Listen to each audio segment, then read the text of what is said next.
Never had anything said to me about Camp 7. I know nothing about it.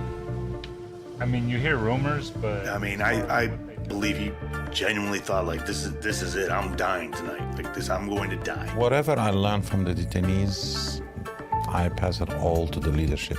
Everything, every word by word. It's a lawless place and they can do whatever they want down there, and they did it.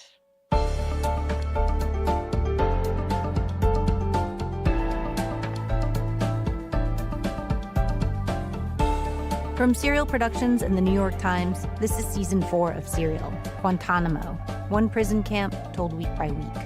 I'm Dana Chivvis.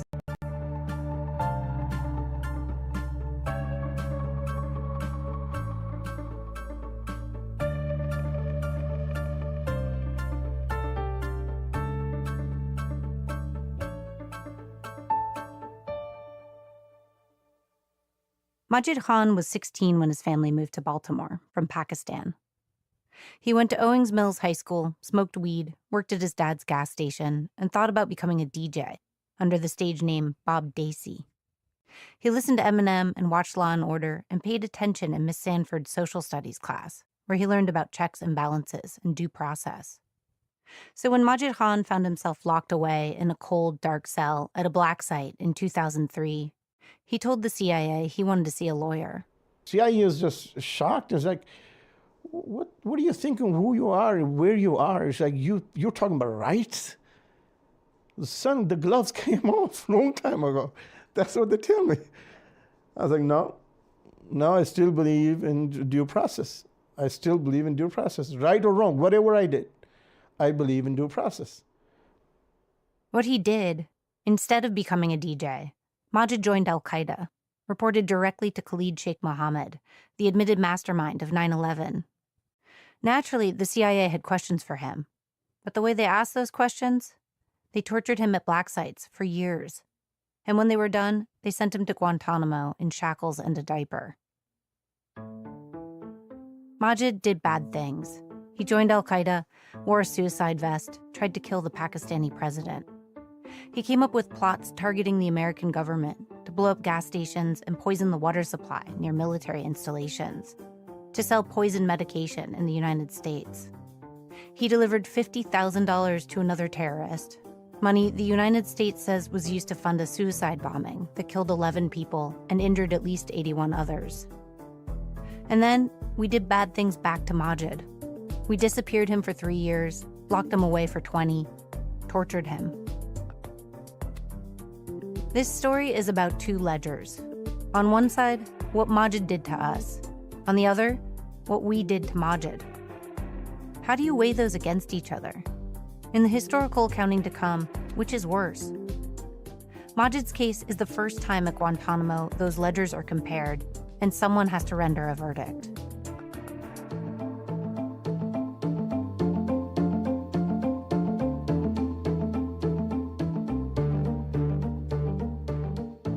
Majid's story starts with his radicalization. Unlike so many former Guantanamo detainees, there's clear public evidence that he was in al-Qaeda. He admits it. So this is a rare chance to hear how someone made the leap from self-described normal American teenager to self-described terrorist. It's actually quite simple to hear Majid tell it. The reason I joined al-Qaeda was a Palestine issue. It begins with Palestine. I had nothing against America. I didn't have it then. I don't have it now. It's your fucking stupid foreign policy that your leaders make, right, that I criticized. Some people might remember President George Bush explaining September 11th, saying that al-Qaeda attacked us because they hate our freedoms, our liberty.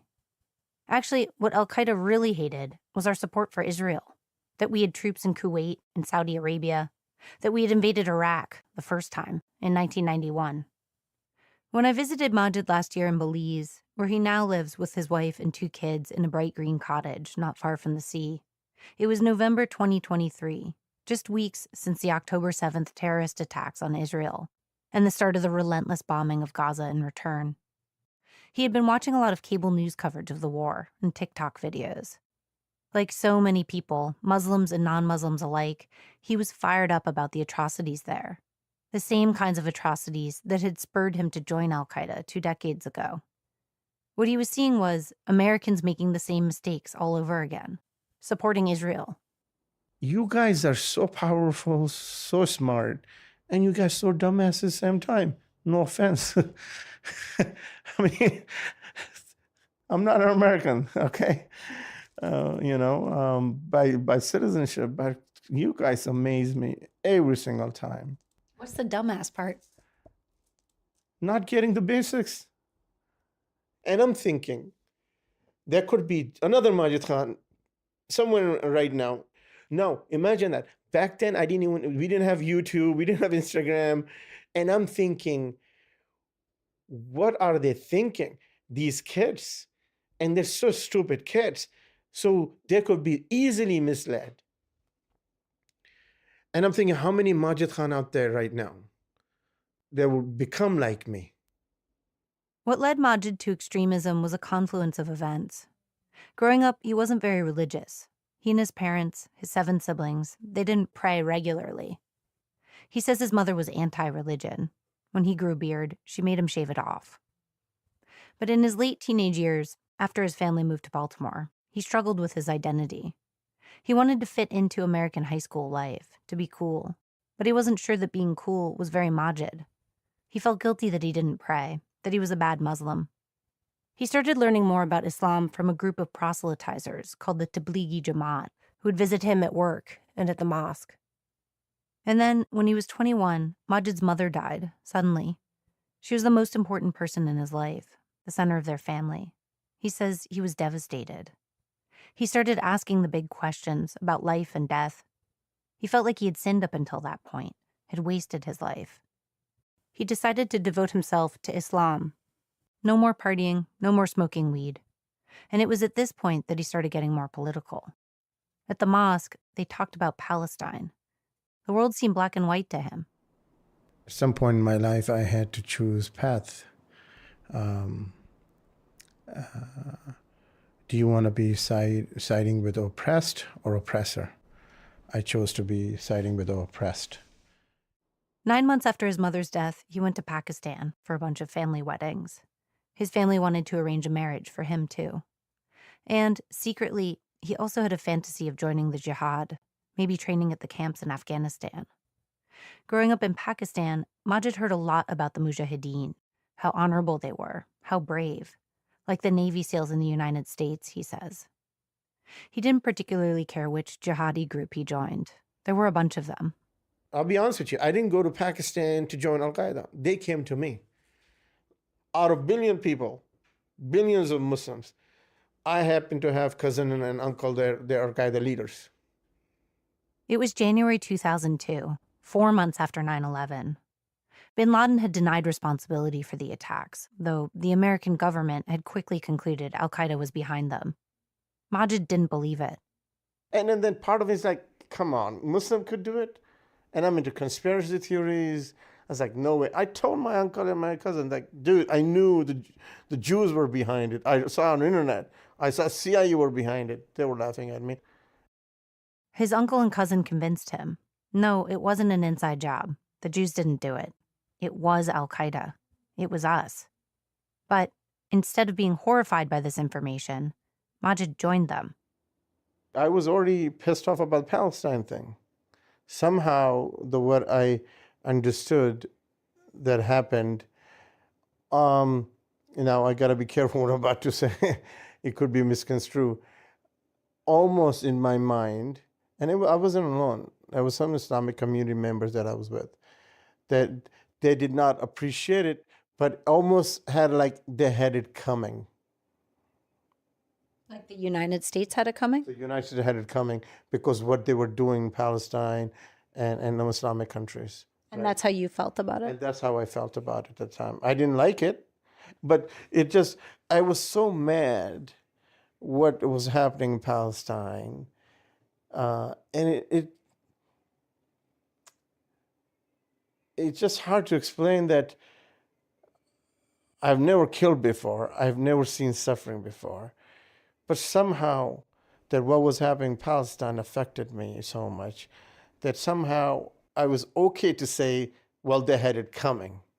Just like I was just watching Fox News yesterday, and then everybody in Fox News, well, if the Palestinians didn't like it, well, they had it coming. They're the one who selected Hamas to be operated in Gaza.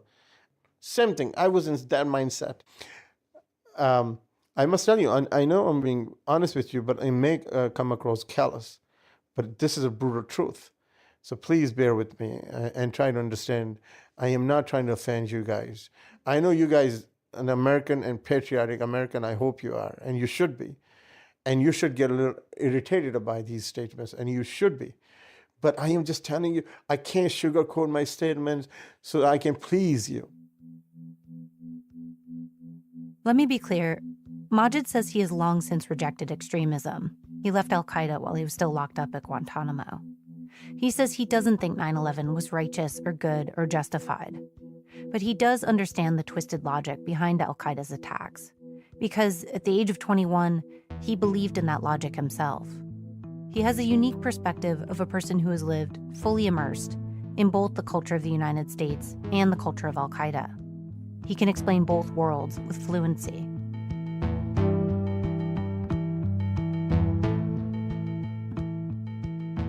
Once he was in al-Qaeda, arguably the worst thing Majid did is what Majid did not do.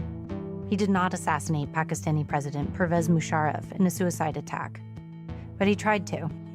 When he joined al-Qaeda, Majid volunteered to be a suicide bomber. I had shown my willingness to my cousin and told my uncle that, hey, by the way, if there's an opportunity, let me know. Did you say that with any kind of thought, or did you just sort of like offer yourself up without really thinking it through? No, I mean, I was sincere. I truly believed that this is the way to go to heaven. Beyond, how sure are you it's night right now? It's very dark out, yeah. Yeah, I was that sure. That's the way to go. And you wanted that why? Who doesn't want to go to heaven? I mean, you were 20. Like, you had so much of your life ahead of you. Yeah, the test is over. See, this life is test. The test is over. Majid's family had arranged a marriage for him to Rabia. They're still married today. He says their wedding was the happiest day of his life. But while they were on their honeymoon, KSM, Khalid Sheikh Mohammed, called Majid's cousin. He had a job for Majid to do back in Karachi. The job was a suicide mission. Majid would wear an explosive vest to a mosque where the Pakistani president, Musharraf, was expected to attend Friday prayers. At a safe house in Karachi, Majid tried on the vest. Kasem taught me how to wear it and how to reach out to him, how close to get, to blow him up, and basic training like, where to sit when he reaches, try to get as close as possible. The idea was, if you can just hug him, will be perfect. And he told me, like, you just remember the idea was to do less damage to the people. If you can get close and shake hand and just hug him and press the button, perfect. He says he did ask KSM, what about all the civilians who would be killed? Yeah, I did ask him. It's like, what about the civilians? He justified there was some hadith was done where the Prophet was at war, and in nighttime there was unintentionally some civilian were killed. Basically, in American language, it was collateral damage. We don't want to do it unless we have no option. But somehow when you are in this cycle that I was in, it's like being a tornado. There's not much time. You're not thinking. You're not saying, oh, by the way, let's just think about this, right? If I could go back and change it, I would. I wish I had. Fell asleep at one point because he was a little bored. He just wanted to get on with it. But Musharraf never showed up.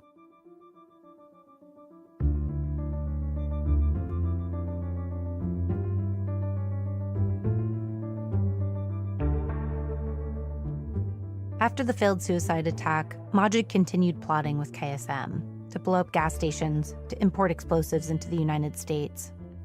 They talked about Majid becoming a sleeper agent back home. He returned to Baltimore for a few months, where he was supposed to recruit others to join al-Qaeda. But once he was home, his new path and his new identity, Jihadi Majid, were not so clear. When I was in the States, it's fascinating, I was like, okay, life is not that bad, it's like I'm living an American life. And then I talked to my cousin and uncle, and then they said, look, your heart has been poisoned again with the West and the love of West, so come back to us. We will purify your heart. Identity crisis, I don't know whatever you want to call it. Mm-hmm. I love living in America, in a sense that my family and friends were there. That's great. But part of me said, look, they're right too. Like I want to be part of Mujahideen as well. According to the United States government and to Majid himself, he never directly, physically injured anyone. The plots he and KSM dreamt up were abandoned. He never wore a suicide vest again. The most clear of his crimes, with the gravest consequences, according to the U.S. government, was delivering the $50,000 to another terrorist group, which prosecutors say was used to fund the JW Marriott hotel bombing in Jakarta. Majid says he didn't know about the bomb plot or what the money would be used for. He was just told to deliver it. But, of course, the person who asked him to deliver it was Khalid Sheikh Mohammed, the architect of 9/11. By the time the bombing happened, Majid was already in American custody. Early one morning in March 2003, he'd been woken up by his brother. He was staying at his apartment in Karachi. They heard shouting and banging on the door. It was Pakistani intelligence. "Are you Bob Dacey?" they shouted at him. He'd used his DJ name on a Hotmail account. They took him into custody, interrogated him, and beat him. There were FBI agents and some other unidentified Americans there too. And then, after months of this, he was turned over to the CIA. This is where the story of what Majid did ends, and the story of what we did to Majid begins. That's after the break.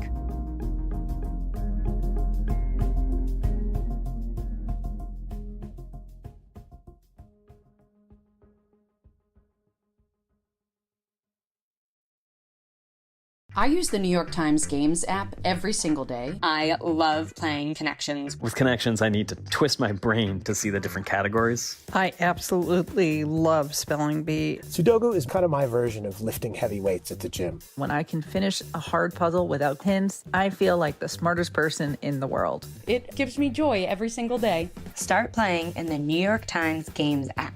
You can download it at nytimes.com/gamesapp.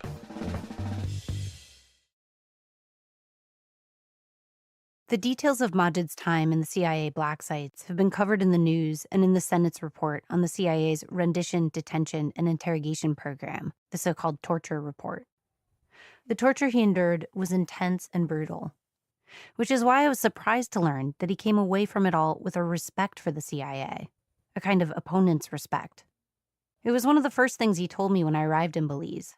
We were sitting on a couch in his living room. His daughter had just made us some tea. 2 fans were blowing the sticky Caribbean air around, and he just launched into it, how he appreciated the candor of the CIA. We had a very frank conversation. And they wouldn't BS with us. They were so honest with us, like, dude, I'm going to torture you tomorrow. They're going to torture me tomorrow. And then when they're done torturing me tomorrow, after 1 week, they're done, okay, we're not going to torture you anymore. They were very frank, very, straightforward. He said all the prisoners with him in Camp 7, that's the secret prison at Guantanamo where he was eventually held, along with KSM and other men who had been tortured by the CIA. All the prisoners in Camp 7 felt that way. I've talked to KSM, I've talked to all the brothers in Camp 7. We actually had a lot of respect for CIA. We understood why they're torturing us. We understood they want intelligence. It's part of the business. It comes with a job. And our job is to hold intelligence as much as possible, as much as bearable. And we had a mutual respect for that. It's not that Majid was okay with being tortured, of course. The CIA did horrifying things to him at the black sites. He was held underwater, hanged, force-fed, short-shackled. He was left naked, in the cold and the dark, with music blasting. He didn't see the sun for 2 years, except in the brief moments when he was transported between buildings. He had barely any human contact, just his guards, his interrogators, and his torturers. One of the reasons why Majid wanted me to understand his respect for the CIA was so I would understand how he felt about his treatment at Guantanamo, to contrast it. Because for Majid, his time in Camp 7 was worse. He wasn't being interrogated anymore. Sometimes the FBI would pay him a visit, ask him some questions, but that's it. So the cruelty at Guantanamo had no purpose.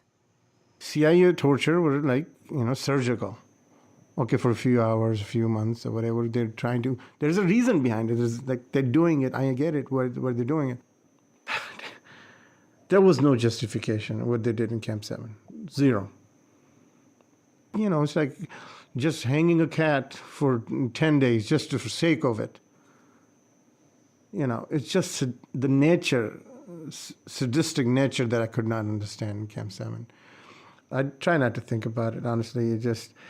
It was the lowest point in my life.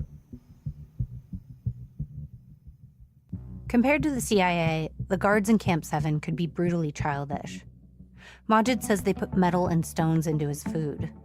When he didn't return his tray in protest, they shaved his head as punishment and then took his tray altogether, just scooped the food into his hands. When the International Committee of the Red Cross gave him a photo of his 3-year-old daughter, the first time he learned he had a daughter, a guard took the photo away from him. He says he went crazy, kicked at the door, tried to break the security camera.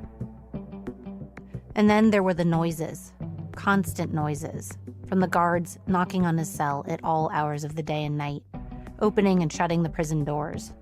The building itself made noise. There were high-frequency whining sounds from the air conditioners and the security cameras. There were vibrations. Majid was in isolation. No one to talk to, no distractions, no way to sleep. It all seemed intentional. When he talks about that time today, it still makes him upset. That the guards at Gitmo drove him to the brink, to the point where he felt like he was losing his mind, just to mess with him. I remember pulling my beard, right? Literally just pulling and banging my head against the wall. Literally? Literally? Literally. And I'll show you. This is the artery I chew. I chew that artery right here. He was so distressed and so desperate for them to treat him better that he chewed through the vein in the crook of his arm. It was the only way he could get them to pay attention to the pain he was in. They had to respond. His arm was gushing blood. Had to take him to the medical clinic, which meant they had to write reports, which the camp commanders would have to see. You had to act like a maniac to prove to them there is a problem. Majid said other Camp 7 prisoners did the same kind of thing.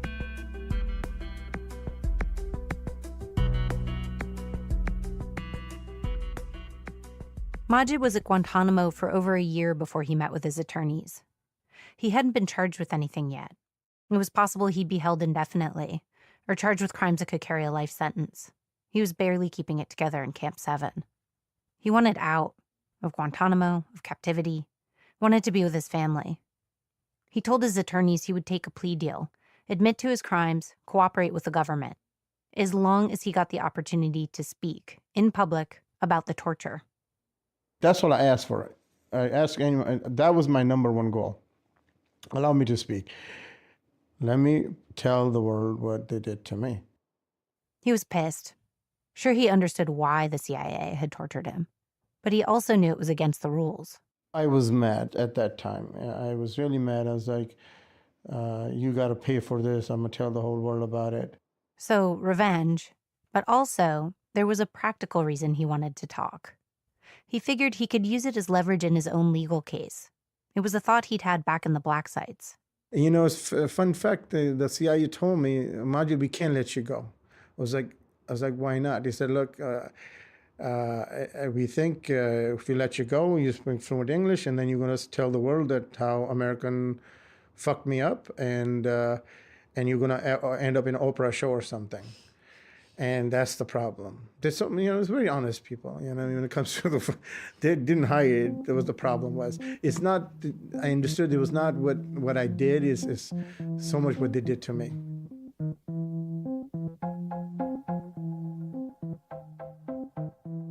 Majid guessed that if a jury heard what the CIA had done to him firsthand, they would give him a lighter sentence.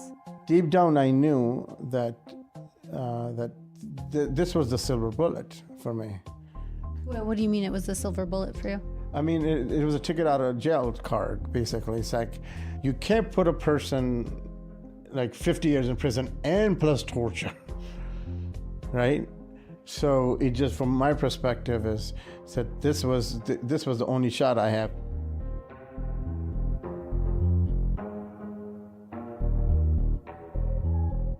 He had lived in the United States long enough to absorb an American sense of justice. From watching Law and Order, from his high school teachers, he calls it a side effect of being American. He was making a bet that the American public, by way of an American jury, would have the same sense of American justice that he had. The other prisoners in Camp 7 with him, Majid says they did not understand this. It's remarkable to hear Majid talk about these other prisoners and Camp 7 itself, a place that was so secret the government didn't even acknowledge its existence until 2008. No reporter has ever been there. And then there's Majid, the only Camp 7 prisoner to ever leave Guantanamo. So he's really the only person who can speak freely about what was happening inside those highly classified walls. The other prisoners with him were considered to be the actual worst of the worst. High-level terrorist leaders, plotters, and soldiers, like KSM. There was also Abu Zubaydah, who allegedly ran his own extremist network, associated with al-Qaeda. Another guy called Hambali, who was accused of orchestrating the 2003 Marriott bombing in Jakarta, the plot Majid delivered money for. And then there was Majid. I was a greenhorn. The other detainees were older than Majid. He was only 23 when he was captured. Plus, he points out he hadn't done any hardcore jihadi training at the camps in Afghanistan. He hadn't shot an AK-47 or lived in a cave or sworn an oath to bin Laden. I was the kid on the block, right? Everybody was concerned about me because they understood that this kid, has not been to Afghanistan. He doesn't know much about Islam. He doesn't know. They were worried about me.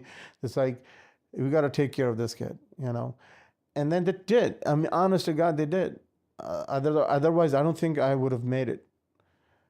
It was so terrible in Guantanamo Bay. Majid wanted to help them, these men he calls his prison brothers. And because he was a little bit American, he understood something they didn't. Just as Majid believed torture could be legal currency in his own case, he figured it could be helpful in theirs too. So I decided to make a torture sheet. He undertook a reporting project to document the extent of everyone's torture on a spreadsheet he drew by hand.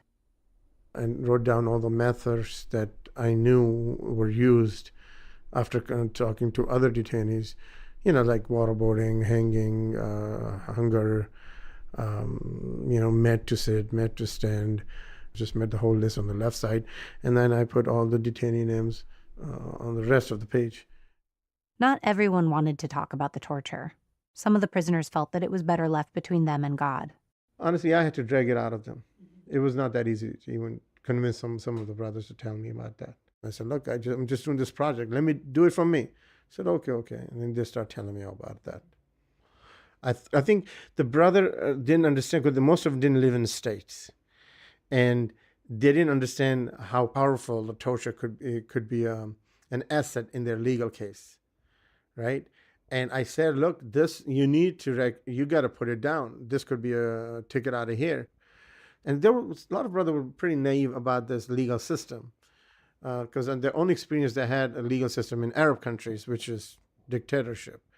So it doesn't matter. Every day we get torture in Egypt, Libya. Yeah, what's the big deal? No, this is America. You actually do have rights here. Even though it doesn't seem like right now, but there's a system out there. Things had gotten a bit more relaxed in Camp 7 by then. The prisoners could talk to each other through the bean holes, the mail-like slots in their cell doors, which the guards left open for them. Majid would ask the other prisoners questions. I said, okay, how many times waterboarding? How many days? Okay, I'll remember. 3 months, okay. He interviewed them outside during rec time. But he's working out in elliptical, I'm working out, and I'm doing push-ups, whatever. At first, he took a legal pad with him into the rec yard. But then, he says the guards caught on, said nobody could take legal pads into the rec yard anymore. I said, okay, no problem. I'm not going anywhere. I'll get time with the brother. I'll interview him. So I would sometime memorize it. And then I'll go back to my cell, I write it down.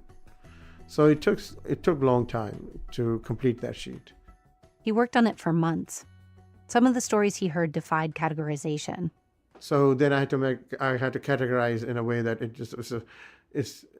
that it falls in that category, right? Do you remember an example of that? Like Nashiri had unique experience, like that he was hanged for maybe 18 hours or so. They call it, I don't know, like 2-point restrictions. Like your hands are tied up and your legs are tied up, right? So that's 2 points restraint. And his experience was that restraint is one leg and 2 hands on top, and then another leg to the wall. So he's like, just like this. Kind of scissored out with his legs. Yes, yeah. So he can't move right, left, and so that was unique. I just remember it was unique. I didn't even put it in there. I was like, okay, I made a side note. One of his interviews in particular stuck with him. Mustafa al-Hassawi, one of the 9/11 defendants, accused of sending money to the 9/11 hijackers. I asked him, what was the worst torture? And he said, before I answer that, he said, I'll tell you what was the best torture for me.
Me. And I said, what does that mean? He said, look, the best one when they put me in like a coffin and they filled it with water, right? And you could just literally or they put me in some box with the bugs and everything. He said, I loved it. I said, why? He said, that was the only time I felt that I was not naked. For him, being a naked from a man or woman, that was the most torture to him. By the end of the project, Majid felt he had done something great. He had a record of the torture the United States government was so intent on keeping secret. I thought that this could be the breakthrough that we were looking for in our lives, that it could alleviate some of the pain that the camp were doing to us. He kept the spreadsheet in his cell, hoping to share it in court someday.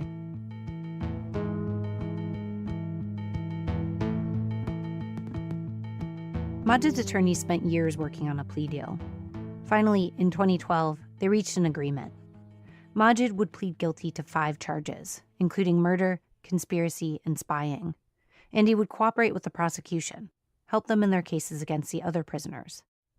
In return, he would get a reduced sentence, a maximum of 19 years. And, crucially for Majid, he would finally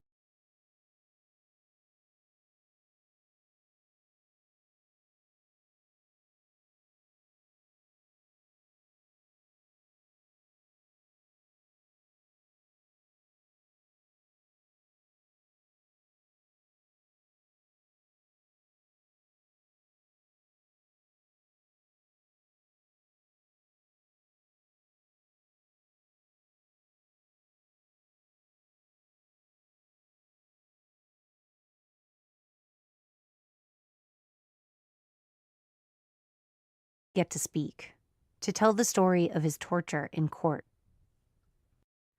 Majid talked to the other Camp 7 prisoners about the plea deal. He told me some of them were against it, but KSM gave him his blessing. But he said, yeah, I'm happy for you. Because he told me, look, I feel sorry for you. I've killed 3,000 people. Who the fuck are you?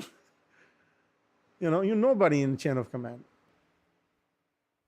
I don't know how Majid cooperated, what information he gave the American government to fulfill his end of the bargain. He told me it wasn't much. But a prosecutor on the case told me that he did confess to plots the United States government didn't even know about yet. After a decade of cooperation, it was time for Majid to be sentenced in front of a judge. But before he did that, he and his defense team had one more card to play. I guess you could call it the torture card. They would turn the years of captivity and abuse in the black sites to Majid's advantage. According to the rules of the military commissions and to Majid's plea agreement, Majid could call witnesses to support his case that he should get leniency. By then, many of the darkest details of the CIA's torture program had been revealed. Waterboarding, the destruction of videotapes of the torture, even the death of a prisoner at the salt pit, a black site where Majid was once held. But what were still a secret, are still a closely guarded secret to this day, are the identities of the torturers themselves. Majid's lawyers knew that the CIA did not want those names revealed, ever. So they made that part of their strategy. His attorneys submitted a list of 115 people they wanted to call to the stand. Some of the names were far-fetched. George Bush was on it, along with Condoleezza Rice. Some were lower level, like Camp 7 commanders and FBI agents who spent time with Majid at Guantanamo. But most importantly, the list included the people who were involved in the CIA's rendition, detention, and interrogation program, the torture program. The people who conceived of it, who ran it, and the people who tortured Majid. Majid and his defense team wanted to put the entire government apparatus responsible for the torture program on the stand.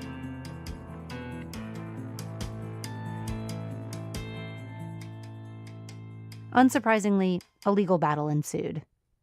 After years of motions and responses to motions and bickering and the intrusion of COVID, the judge finally ruled, said Majid could ask for time off his sentence because of the torture, and he could call some of the CIA witnesses. It was a major decision in Majid's favor. The government's hands were tied. They were never going to be able to produce the CIA witnesses. The CIA would make sure of that. So instead, the two sides agreed. Majid would drop the whole witness testimony thing if the government would shave 8 years off his sentence. 8 years. It was a lot. Plus, the judge gave Majid another year off to ding the prosecution for a discovery violation. So that made 9 years total. I mean, shaving off 9 years. You can imagine how desperate they were they, because they know they were fucked. What this meant, if all went according to plan, was that Majid would get out just 4 months after the sentencing hearing. And he would finally get to read a statement in court about what the American government had done to him, which he and his attorneys would write carefully to make sure the government couldn't classify it. The one thing he wouldn't get to talk about the torture other prisoners had undergone at CIA black sites, everything he'd recorded in that spreadsheet, because that might give the government a reason to classify his statement. What Majid could do was tell his own experience as completely as possible.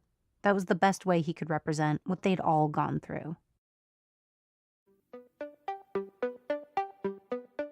Nearly 2 decades after Majid was captured at his brother's apartment in Karachi, his day in court was finally scheduled.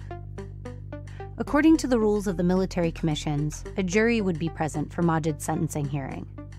They would be told Majid had pled guilty. They would be told about his crimes, the money for the hotel bombing, the assassination attempt on Musharraf, his work for al-Qaeda.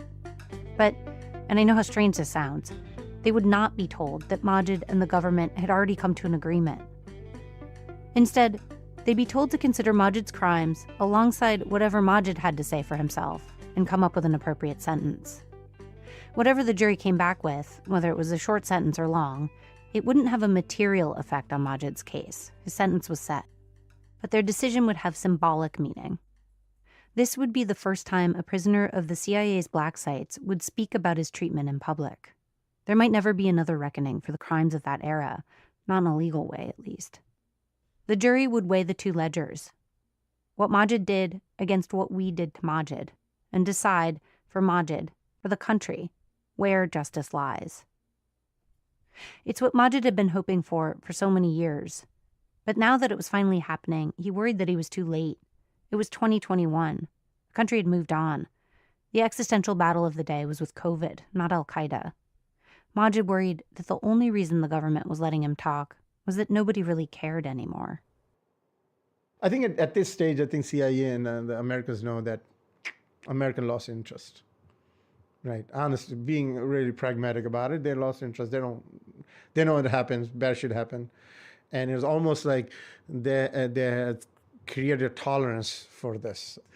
That it's almost, desensitized to torture now. And it's a fact. And I think that's what the CIA is like, fuck it. Let him speak. I don't think they care anymore, honestly. What's the big deal? Waterboarding? We already heard it 100 times. So will they care? After the break.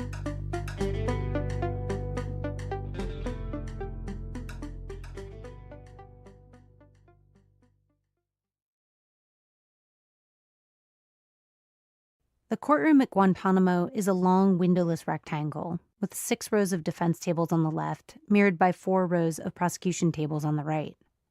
It looks like any other sterile courtroom, except in the back, there's a gallery, separated by a thick wall of glass and a 40-second audio delay. That's where the press and the public sit. On this day, October 28th, 2021, that's where Majid's father and sister are seated. Majid had been allowed to see them earlier that morning, for the first time in 19 years. Did anything surprise you in that meeting about either one of them or about how you felt or how they acted? The first thing I was like, they're short. I was like, did I get tall? Or is like, or they're shorter? Just like that's like, because I thought, they were about my size. This hearing would be the first time they learned the details of Majid's imprisonment. There's no publicly available recording of this hearing, but I do have the transcripts, and I've spoken with several people who were there that day.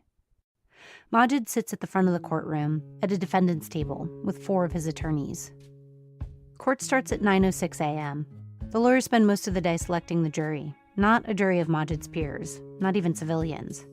In this military court, the jury consists of 8 senior officers from across the armed forces, which, if you were once in al-Qaeda, tough room.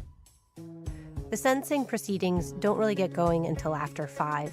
A prosecutor reads the stipulation of fact to the jury, the document that describes in cold legalese all the crimes Majid has admitted to. It's dispassionate but detailed, and it's damning. The story of a young man given asylum by the United States who turns his back on the country and his family to join the terrorists who attacked us, with hopes of attacking us again. After the prosecutor finishes reading the stipulation of fact, they break for dinner. And then, finally, at around 7:40 p.m., Majid, in a black suit and tie his lawyer's bottom at the necks, steps up to the podium, 39-page statement in hand, and faces the military jury in their dress uniforms. He's nervous. This is the moment he's been thinking about for 18 years. But it's late. He's tired. His back is killing him. The judge says, "And Mr. Khan, you may proceed." Majid proceeds. I begin in the name of God. My name is Majid Khan, and for the last 15 years I have been incarcerated at Naval Station Guantanamo Bay, or Gitmo. Majid read some of his statement for me. I have a story that I have waited almost 2 decades to tell. So I want to start by thanking y'all for taking the time to listen to my statement. Today I stand before you, meek and humble and meek, asking for you to listen to my story with a sensitive and compassionate ear. Majid takes responsibility for his crimes and apologizes to his family.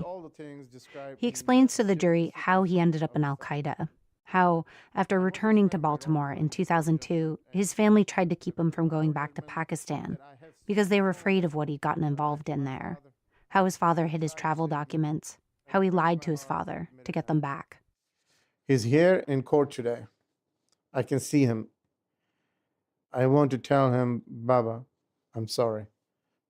I'm very sorry. And then Majid recounts everything the CIA did to him, in detail, for 2 hours.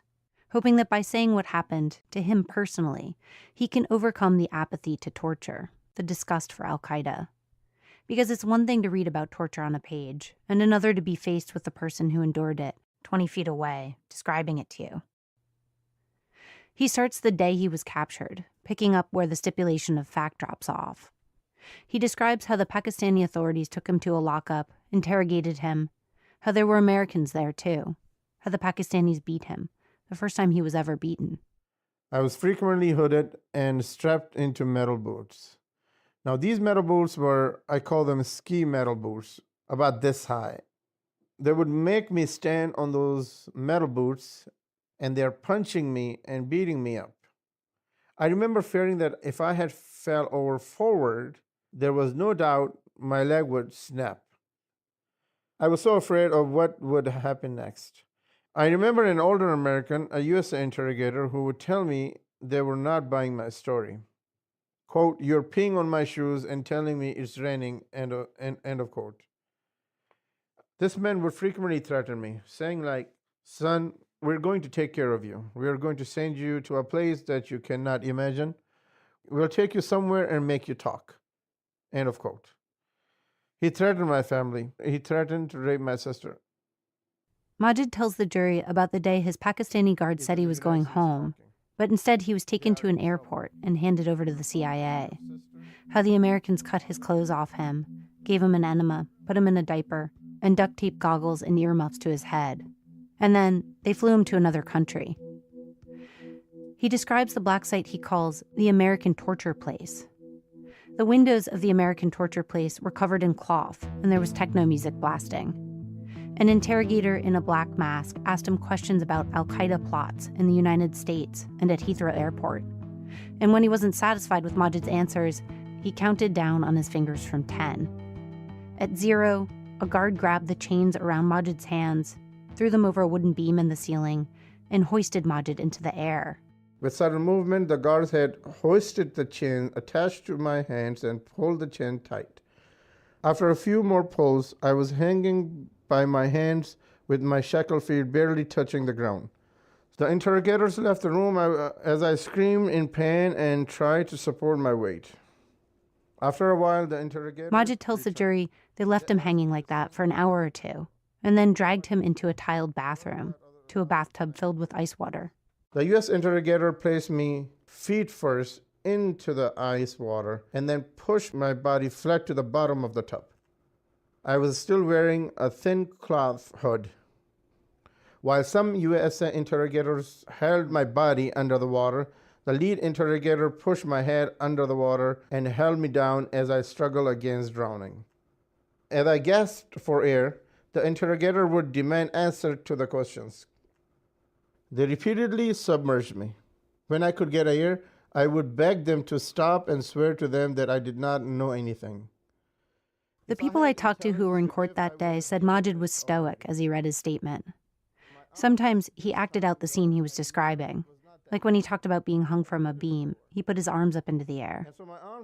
He pointed out the scars on his ankles. When he told the jury how his feet swelled so much, the ankle cuffs cut into his skin.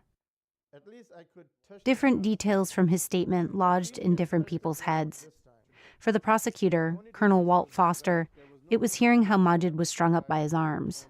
For Majid's attorney, Major Michael Linus, it was the bugs. But I could feel tiny bugs, smaller than mosquitoes, biting me repeatedly until I bled.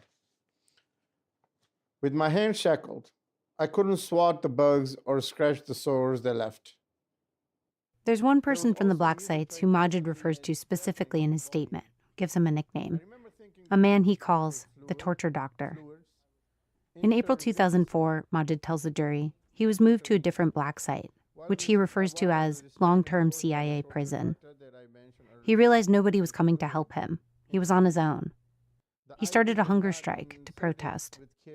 So the torture doctor and the guards force-fed him, sometimes with an IV, sometimes with a tube up the nose and down the throat.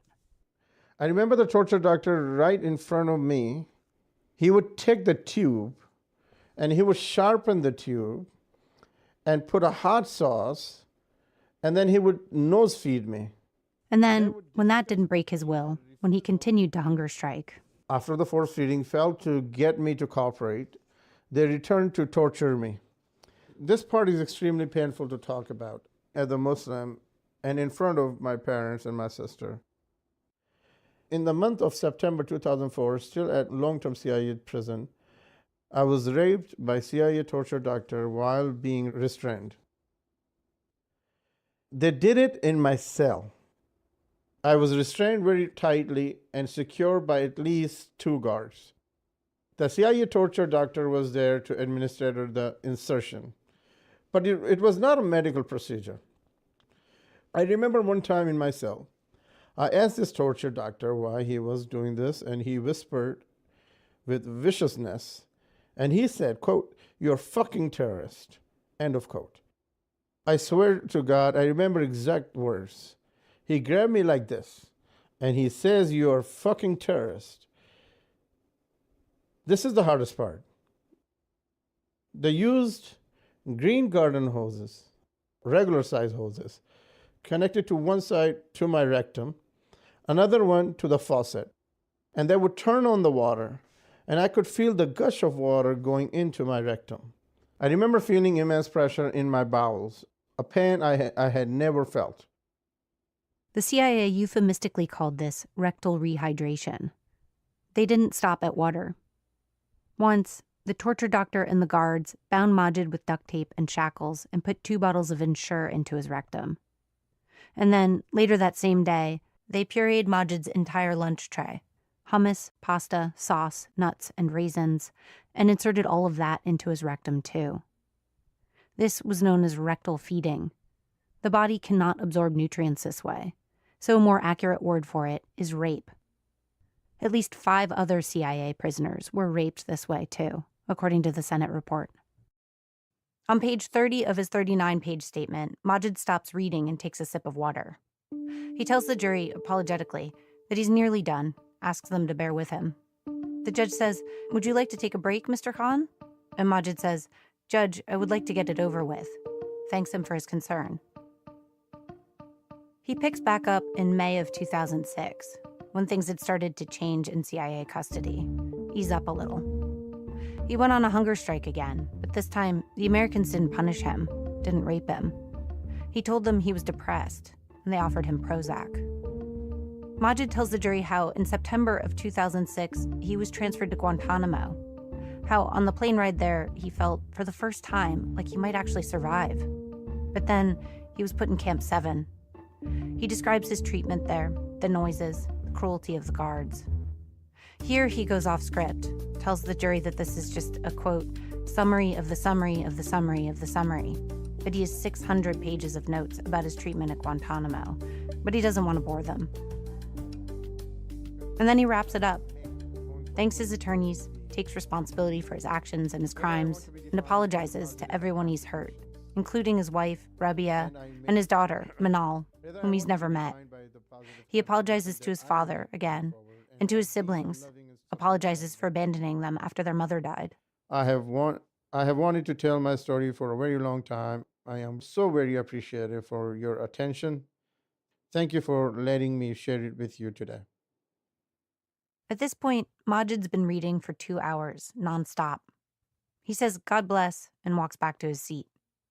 By all accounts of the people I've talked to, the jury listened to Majid's statement like statues. Unmoving.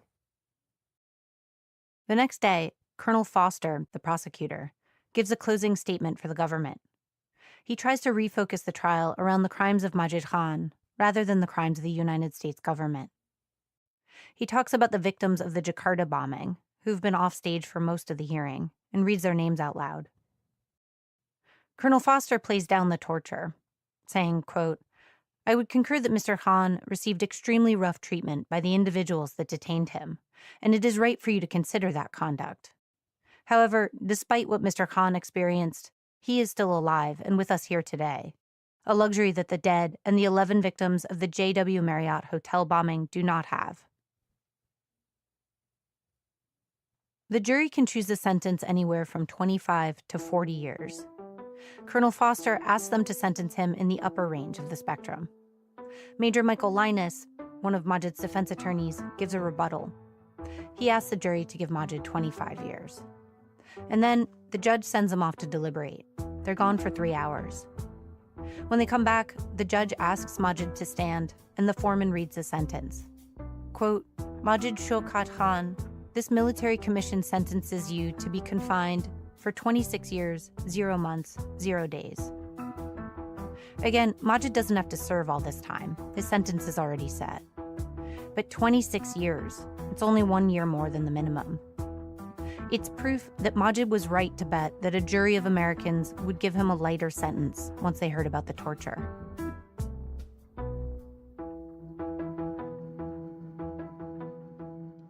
The judge thanks the jury, reminds them not to talk about their deliberations.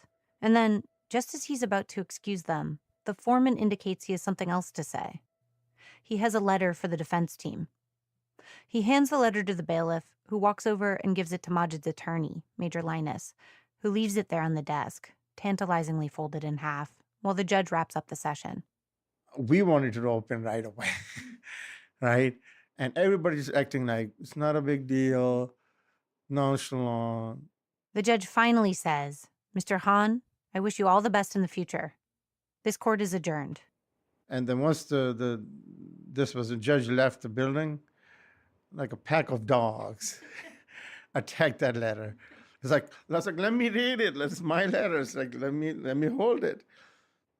The letter is written in tidy handwriting on lined paper. It reads, quote, the panel members listed below recommend clemency in the case of Majid Shaukat Khan. It's a letter to the so-called convening authority. That's the person who's the final arbiter of Majid's case. It's a military justice thing. I'm not going to explain. It's a letter asking the convening authority to go easy on Majid. It says Majid should get leniency because he was denied due process, because he was a young man when he committed his crimes and is no longer a threat for future extremism, and because he was so badly abused by the United States.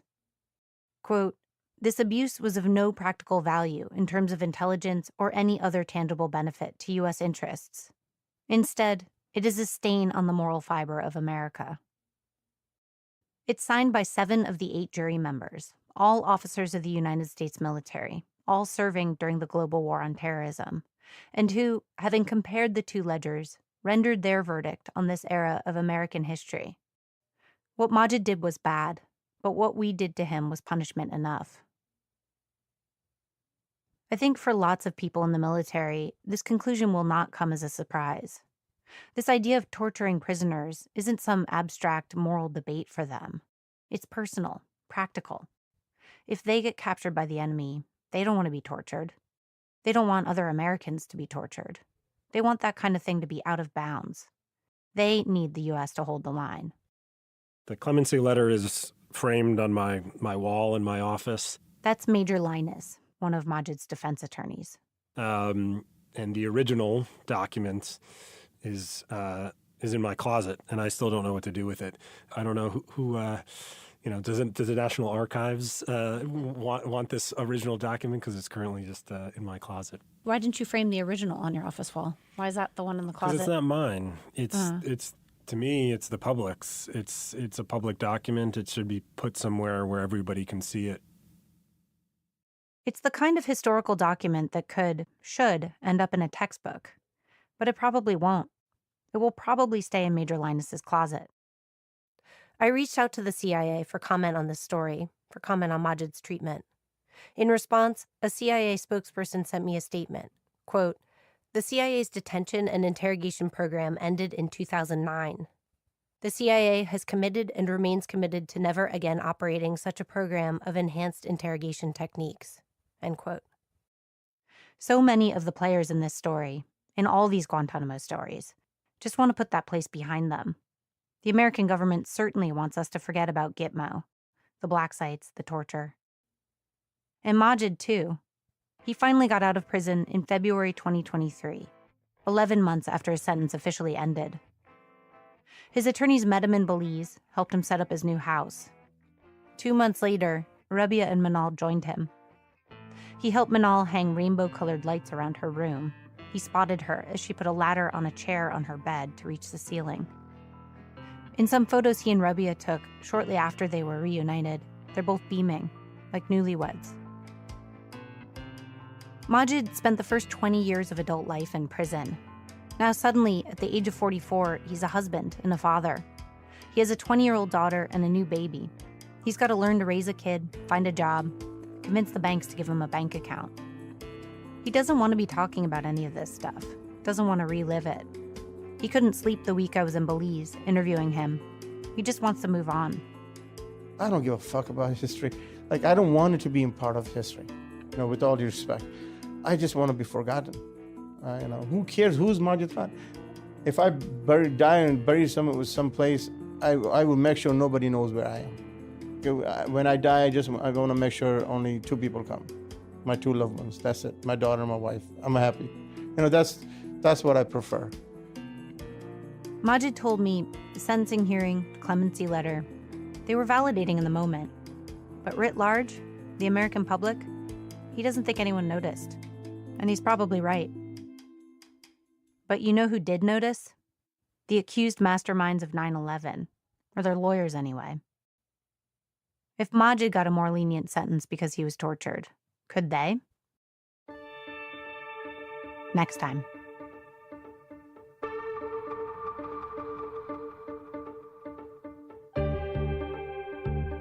Serial is produced by Jessica Weisberg, Sarah Koenig, and me. Our editor is Julie Snyder. Additional reporting by Cora Courier. Fact-checking by Ben Phelan. Music supervision, sound design, and mixing by Phoebe Wang. Original score by Sofia Daly Alessandri. Editing help from Ira Glass and Jen Guerra. Our contributing editors are Carol Rosenberg and Rosina Ali. Additional production from Emma Grillo and Mike Comite. Our standards editor is Susan Westling. Legal review from Alameen Sumar and Maya Gandhi. The art for our show comes from Pablo Del Con and Max Guter. Supervising producer for Serial Productions is Nde Chubu. Our executive assistant is Mac Miller. Sam Dolnick is deputy managing editor of The New York Times. Special thanks to Talia Baiocchi, Allison Beckman at the Center for Victims of Torture, Alvin Melleth, Tug Wilson, and Steven Zanakis.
I'll take bad selfies and put them on the thing.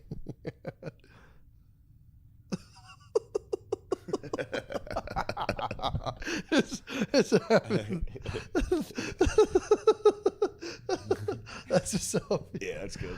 That's a good. You can't do that, man. You need to have good production. Your podcast is not going to work without production. Sean said he's going to try to AI it so a mouth on the picture just moves. That'd be sick. It'd be so tight. I'll give him like 4 different pictures. Oh. We should start doing that. Yeah. Like Family Guy, you know what I mean? How Family Guy would have like a cut to a joke that had nothing to do with the episode. Like if we come up with a joke, we should have an AI video of the joke. Fucking sure. Yeah, you could have a guy drenched at a restaurant. You know what I mean? It's like a shitty AI reenactment. Yeah. Are we recording? You're now recording. Oh, all right. Okay. Well, that's a good idea. You guys just got a glimpse in the creative process. Yo, of that's crazy. Podcast. That's a good idea for a podcast. We should podcast when we don't know we're podcasting. Ooh, I think that would get us in That'd a be little cool. bit of trouble. We would need a secret producer. I think, yeah, it would. We need to get tapped. We do have a secret producer right now. True. I'll take care of you, boy. The catamaran plane is in the building. I'm so scared that I'm fucking this up, but it looks like it's working. Yeah, it'll be good. It's if you fuck it up, it's fine. Guess what? If we laid down an hour of fire and it didn't work, we would just lay down another fucking hour of fire. It's nothing to us, dude. Also, get off our fucking dick, dude. Yo, I'm kidding. Shut up, dude. Don't bring that up. I don't know why he wants smoke with Philly thoroughbreds all the time, dude. He went at Freak. Now you come. It's like, what are you doing, He's bro? calling Freak. He went at Meek, dude. He went at King Meek, and now he's dude. It's crazy. I wish that of all the things I've ever gotten in trouble for or like brought up, that one hurt. Last night, that one hurt. I love Drake. They're like Drake and Shane are friends, dude. He knows. Like, I know that's kind of nuts. I don't know anything. We were just back in our QAnon phase where we were trying to find all the pedophiles. We were on pedophiles. He put out Euphoria. He got me hard with high school teens. His fault. That was his fault. Also, so I called him a pedophile. Also, might be the best character ever, Domination Daddy. The dude, the Domination closeted Daddy gay was alpha nice. dad who was having sex with trans teenagers. Just plowing trans teens. The ultimate trap. That was a trap, dude. I know. Domination Daddy. Did you ever watch Euphoria, Catamaran Plane? No. But I just want to say on that video, I watched it last night of you calling out Drake for the paedophilia. I love that you open with, I want this on record. You declare that I'm calling it right now and I will need people to bring this up later on. I saw you when you found out about it. I've never seen someone so ashamed of something they've said. This is the true remorse coming out. I think that was the era of him with the Stranger Things lady. It was the Stranger Things and Euphoria. Yeah, it was pedophile. And Everyone, I was like, I know it. It was the red. It was the anything. red scare of pedophiles. I saw a guy. You know, it was funny. I saw a guy on Twitter or X or whatever come up with a thing like, guys, actually, the law of consent, 16 years old. So Drake's not a pedophile. And it was. I think he was fucking around trying to be funny, but it was. You can't defend it like that. You gotta just. His defense of it, I swear, it was within the rap beef. Him being like, bro, if I were a pedophile, I'd be arrested. It's like.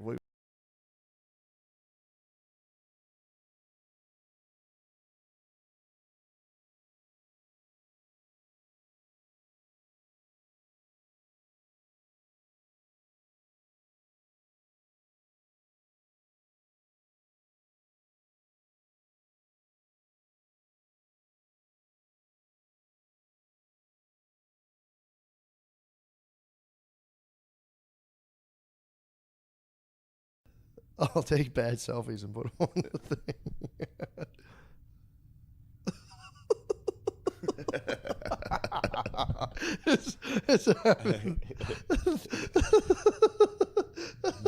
That's a selfie. Yeah, that's good. That's a good. You can't do that, man. You need to have good production. Your podcast is not going to work without production. Sean said he's going to try to AI it so a mouth on the picture just moves. That'd be sick. He's so tight. I'll give him like 4 different pictures. Oh. We should start doing that. Yeah. Like Family Guy, you know what I mean? How Family Guy would have like a cut to a joke that had nothing to do with the episode. Like if we come up with a joke, we should have an AI video of the joke. Fucking sure. Yeah, you could have a guy drenched at a restaurant. You know what I mean? It's like a shitty AI reenactment. Yeah. Are we recording?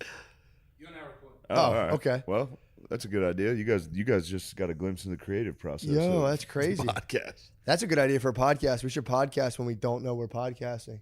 Ooh, I think that would get us in That'd a be little cool. bit of trouble. We would need a secret producer. I think, yeah, it would. We need to get tapped. We do have a secret producer right now. True. I'll take care of you, boy. The catamaran plane is in the building. I'm so scared that I'm fucking this up, but it looks like it's working. Yeah, it'll be good. It's if you fuck it up, it's fine. Guess what? If we laid down an hour of fire and it didn't work, we would just lay down another fucking hour Yeah, of fire. it's nothing to us, dude. Also, get off our fucking dick, dude.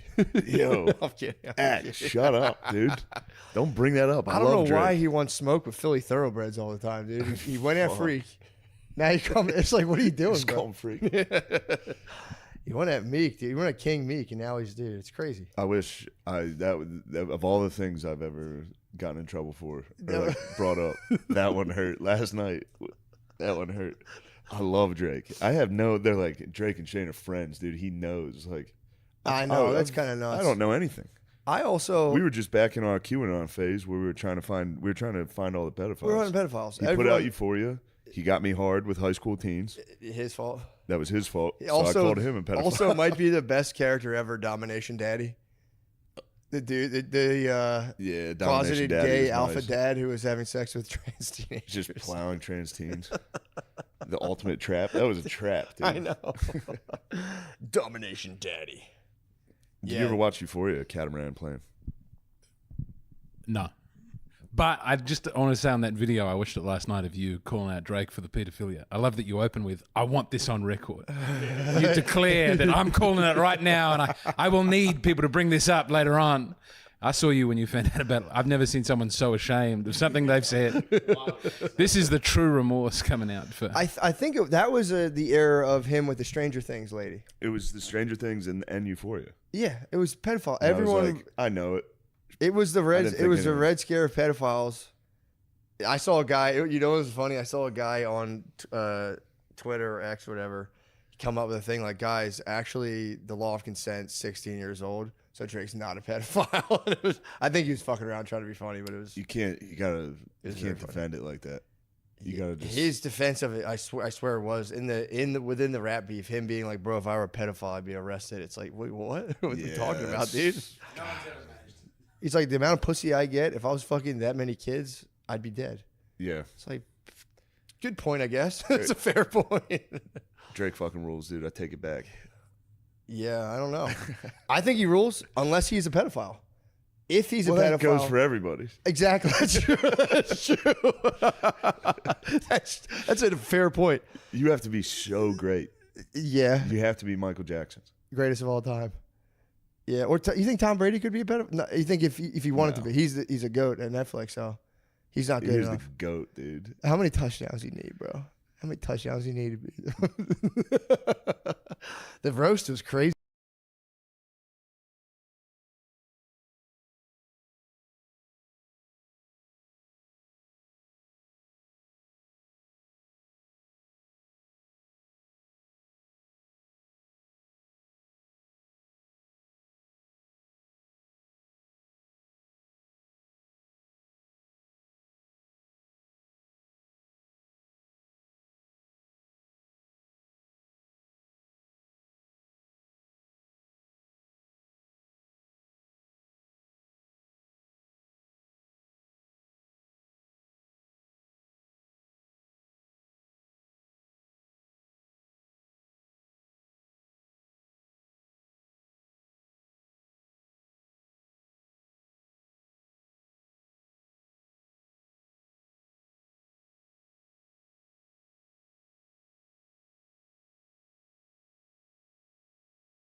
Easy. The roast was really fun. That was, man. I'm so glad I didn't do it.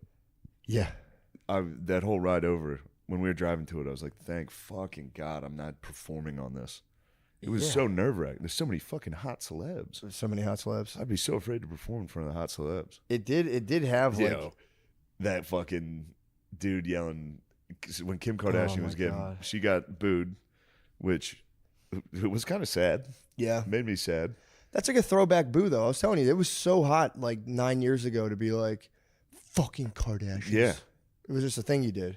I don't know what they were all mad at, but I understand the logic behind it. You're just up in a fucking the top part of a stadium. Yeah. The most beautiful lady walks on stage. You're drunk. Once you hear one person start booing, you're like, yes.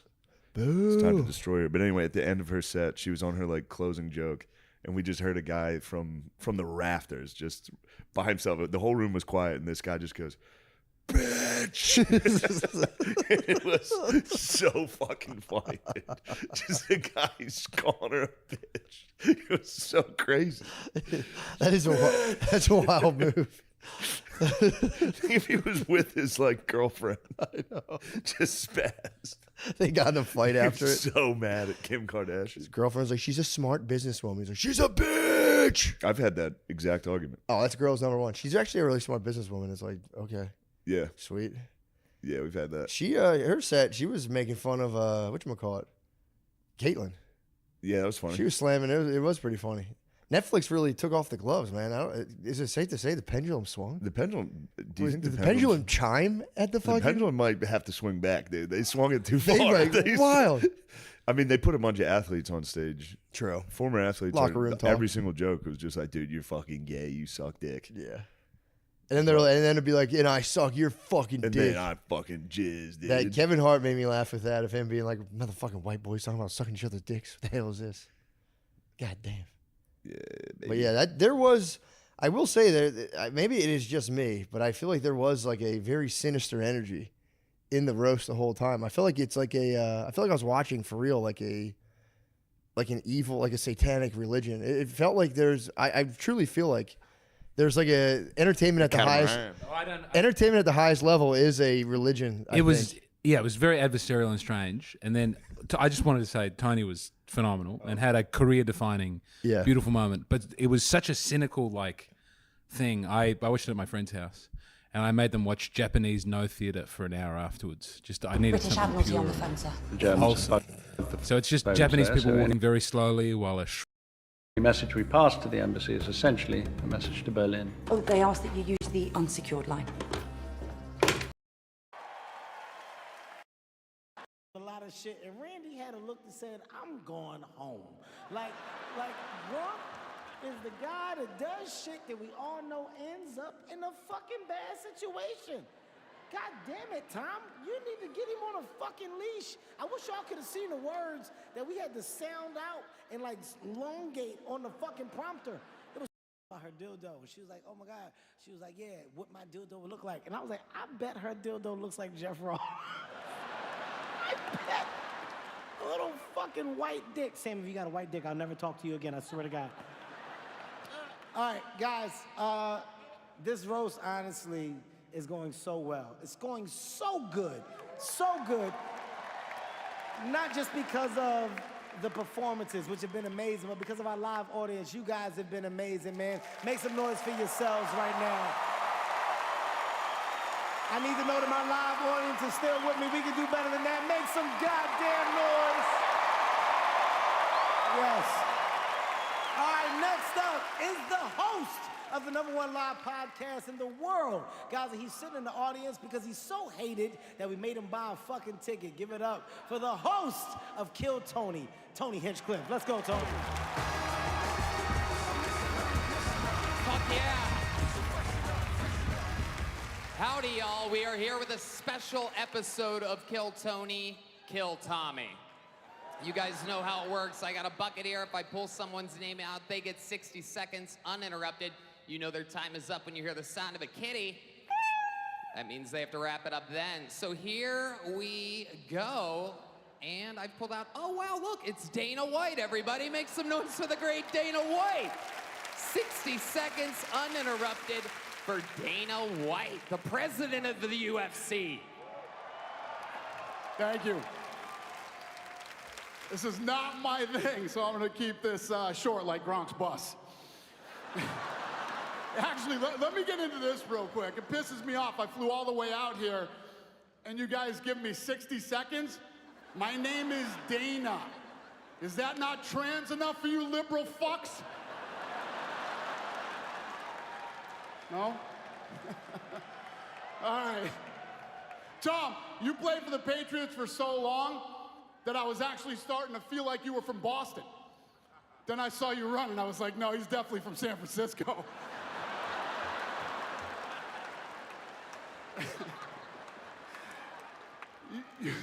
You led the league for 20 years in passing as a straight guy. Come on. That was a good one.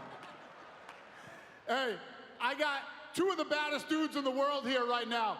Sugar Sean O'Malley and Max Holloway. Tom, you would have been a great fighter. You're already the master of the ground and pound. That's what you call coffee dates with your boyfriend, Alex Guerrero. One more thing. You people probably don't know this, but Jeff Ross was very interested in the UFC. He thought it meant unlimited fried chicken. I love you, Tom. Dana White, ladies and gentlemen. Great job, Dana. You know, a lot of you might not know this, but Dana is the millionaire founder of the UFC, and he's also a degenerate gambler, so that's fucking awesome, Dana. Hey, Tom, this is great. Nice shoes, bitch. Did you win those in the divorce? I love it. This is a fucking stellar dais we have up here. Randy Moss, I was upset that Bill Belichick said he wouldn't give you a ring. You know what else doesn't have a ring? Bill Belichick's phone. Everyone's up here talking about what a big winner Tom is, but let me tell you, Tom is afraid of the Giants, which is why Kevin Hart is hosting tonight. It's true. All night, he's been using the stool that Aaron Hernandez kicked out from under himself. Yeah. It's true. Kevin is so small that when his ancestors picked cotton, they called it deadlifting.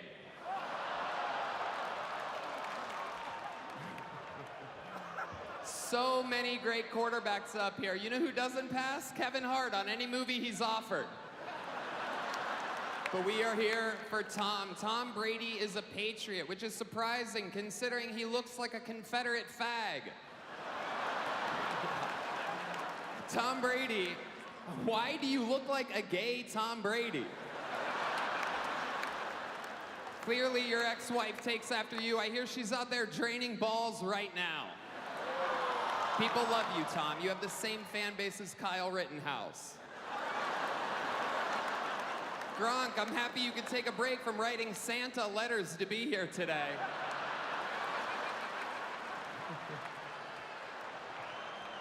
I knew you were here when we were all out of chocolate milk backstage. By the way, Gronk, that's Kevin Hart sitting next to you. That's not your shadow. Gronk, you look like the Nazi that kept burning himself on the ovens. You look like the final boss in George Floyd, the video game. The great Jeff Ross, ladies and gentlemen. Jeff is so Jewish, he only watches football for the coin toss. And of course, throwing long bombs at brown people. Nikki Glazer, what a performance tonight, am I right? Absolutely killer set. Nikki, who wrote that? Where was that your entire career? Nikki has such a bad eating disorder, the industry keeps shoving her down our throat. You might recognize her from her podcast appearances, specials, and winning the Triple Crown at Churchill Downs. You might recognize Kevin as the jockey that rode her. And that's Churchill Downs, the racetrack, not to be confused with what Jeff Ross looks like when he smokes a cigar. Sam J, everybody, killed. An obese African-American lesbian. So by having here, Netflix checked off a lot of boxes. Yeah. She is a black lesbo, which means she doesn't eat pussy. She all hell gnaws on it.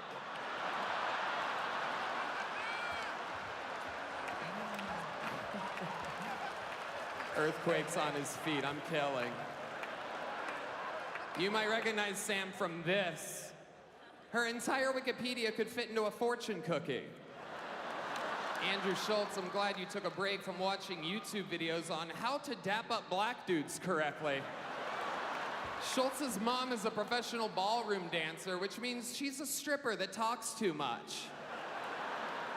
Bert Kreischer is a king. He looks like if the Tiger King and the Liver King only ate Burger King and had a liver that looked like Martin Luther King got beat up by Rodney King.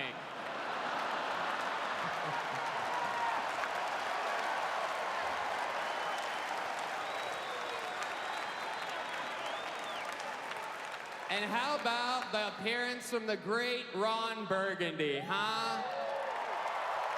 A whale's vagina, which reminds me, Kim Kardashian's here.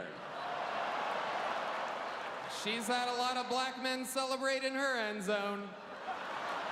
Kim, word of advice, close your legs. You have more public beef than Kendrick and Drake. Thank you guys. Thank you, Tom. Thank you, Jeff. Thank you, Netflix.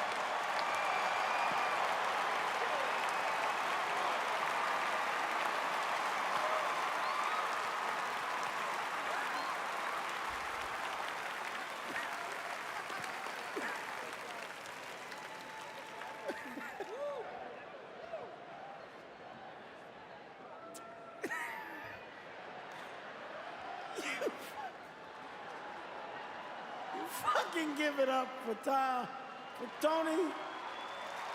Give it up for Tony. Oh, God. Oh, my God. Tony, that's good.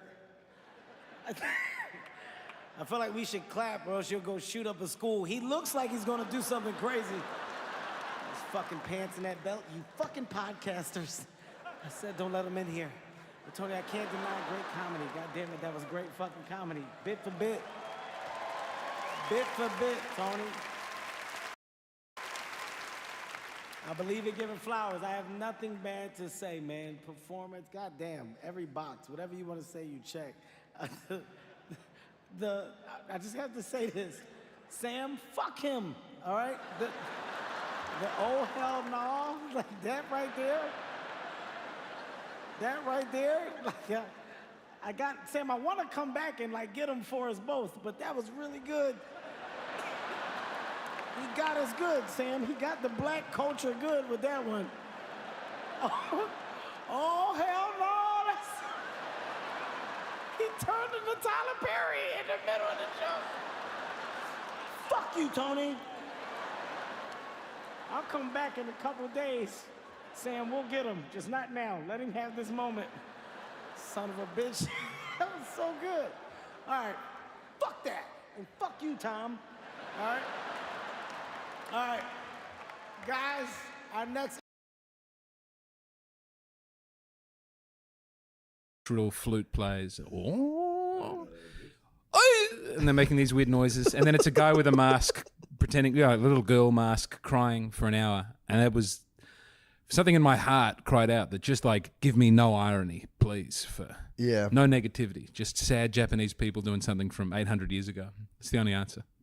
I'm sorry to have made that interruption. No, please. No, that's a fair point. Yeah, I always worry. I'm like, maybe this is just me because I'm like, it could just be pinging my own insecurities. But I was just sitting there being like, there is something sinister in the air, and I couldn't put my finger on it. I was like, I for real felt like it was a black mass. I was like, that's why I didn't do it.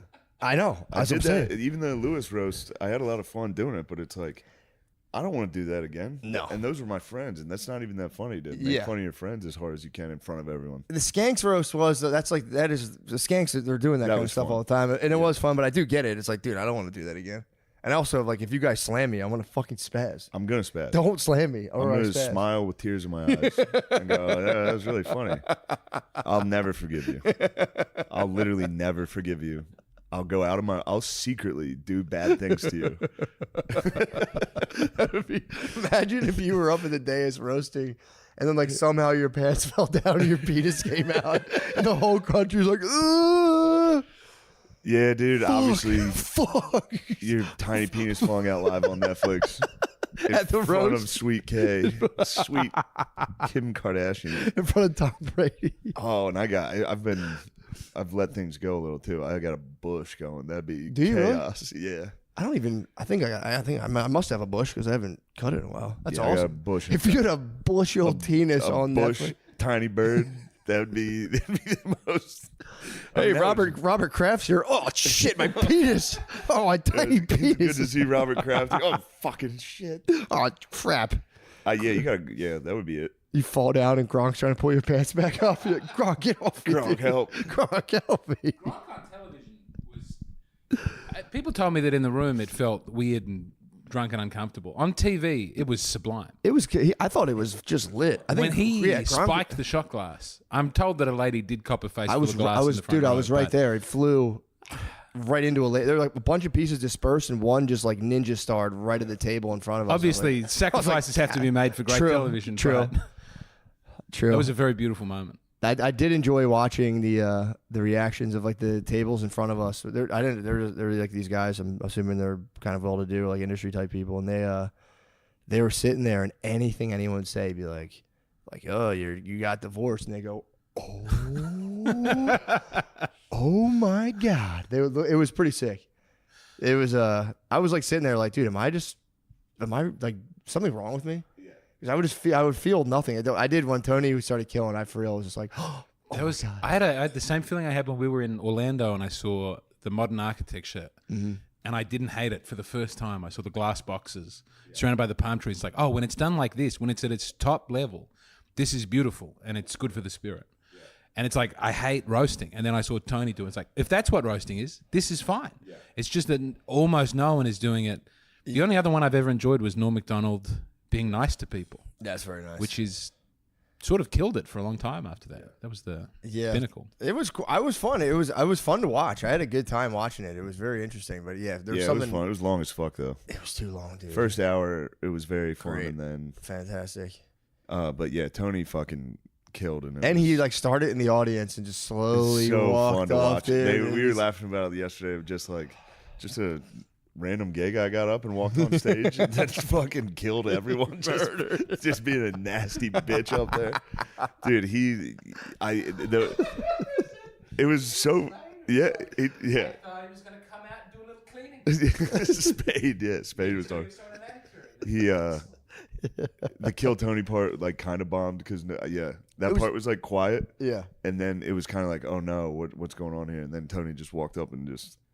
Yeah, it was absolutely weird. Destroyed. It was kind of weird they had to do that in that format initially, but then Dana White was like, Dana White was very, you fucking liberal pussies, fuck you guys. Yeah, that was actually awesome. That was really the sick. pendulum swung so hard. Dude, it fucking chimed. The pendulum went dong. They're gonna have to pay Hannah Gadsby a lot of money to make up for that, Ross. Oh yeah. Yeah, that's how Netflix does it. They're like one for you. Then I make one for me, dude. Yeah, true. One for your boys, one for my boys. I might do a special, just me, black and white, with just all my jokes on little fucking cue cards where I hold them sadly and go. That'd be very good. Pretty tight. A24 will produce that. That'd be awesome. HBO will pick that up. You know it's not easy. Are you tired of laughing during comedy? Here comes another sack of shit. Poor fucking Ben, bro. Affleck. Affleck, yeah. I thought he was going to do it. I was like, Affleck, are you fucking leading the revolution, dude? Are you cleaning up the internet once and for all? It's time, dude. That always helps. Whenever the internet's attacking you, you got to go out and go, you guys are the losers. You guys are fucking bitches. It always helps.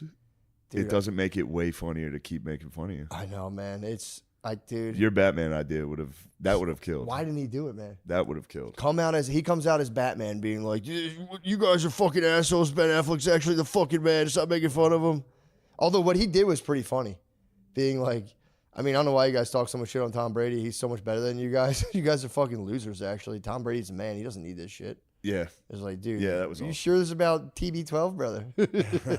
It's about BA1. Do people talk shit on BA1? All the time.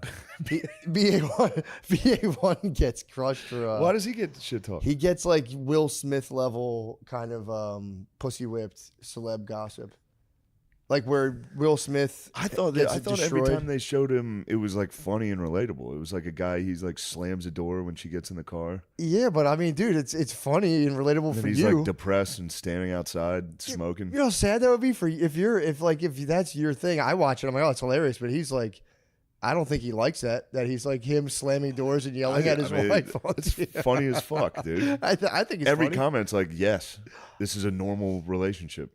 Yeah, I think he's funny too. But yeah, maybe he's just I don't know. The photo of him smoking a cigarette, like depressed outside of a door, it like was a career comeback for him. Everyone was like, damn, Ben Affleck's the man. Man, Gone Girl is the most beautiful movie about being abused by a woman.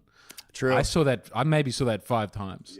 I just kept going back, and I thought, I might be working through something while watching Gone Girl. But like only he could really embody. That's what a woman can do to you. I mean, also, I don't want to really speak on this, but it's Diddy's ex.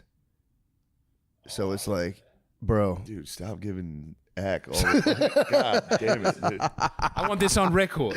I reckon Diddy might be doing some weird sex shit. I want people to know I heard it now. 2019, on the record, I want this. Yo. Oh, what man. a mistake, dude. When my boy Drake's getting attacked from all angles, and then his number one fan, the clip resurfaces. Dude, you'll be on the next Kendrick track. Shangela said. It would that would really, really make me sad, dude.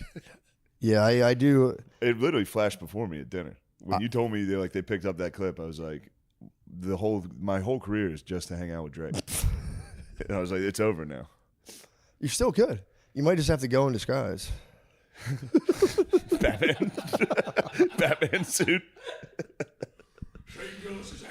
He didn't mean what he said about it. These guys online are really fucking mean. Yeah, Batman against commenters would be so funny. Hey, stop. That comedian's actually really cool.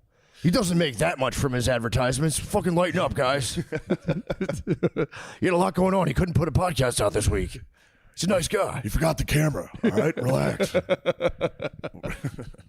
actually got a lot taken out in taxes. It's not as much as you think that when they come down to it. Yeah, if he came out as Batman and defended himself, it would have been the funniest thing ever. It's just a good idea to, like, you know, at minimum, have a sense of humor when you're doing a roast. Yeah. Just minimum, come out and be like, hey, guys. Bill Belichick. I'd never seen Bill Belichick talk before. It's like someone walks in, you go, this man's IQ is 50 points higher than everybody else here. Is that the impression you got? I got the impression he was like one of the smartest people I'd ever seen. I loved him. I don't know what it was about Bill Belichick. I've never seen him before. I don't know any of his history. I gather that he was very good at what he did. But he like radiates something. There's some like weird charisma in him. I thought it was just like charming grandpa energy. I was like, he was just kind of fun. It was fun watching. Everybody loves. There's a hardness. He's like it's very funny. His press conferences, he's got very famous press conferences because he never answered. They're like, what do you think about this? He's like, we're on to the New York Jets. We're not worried about what's going on with that.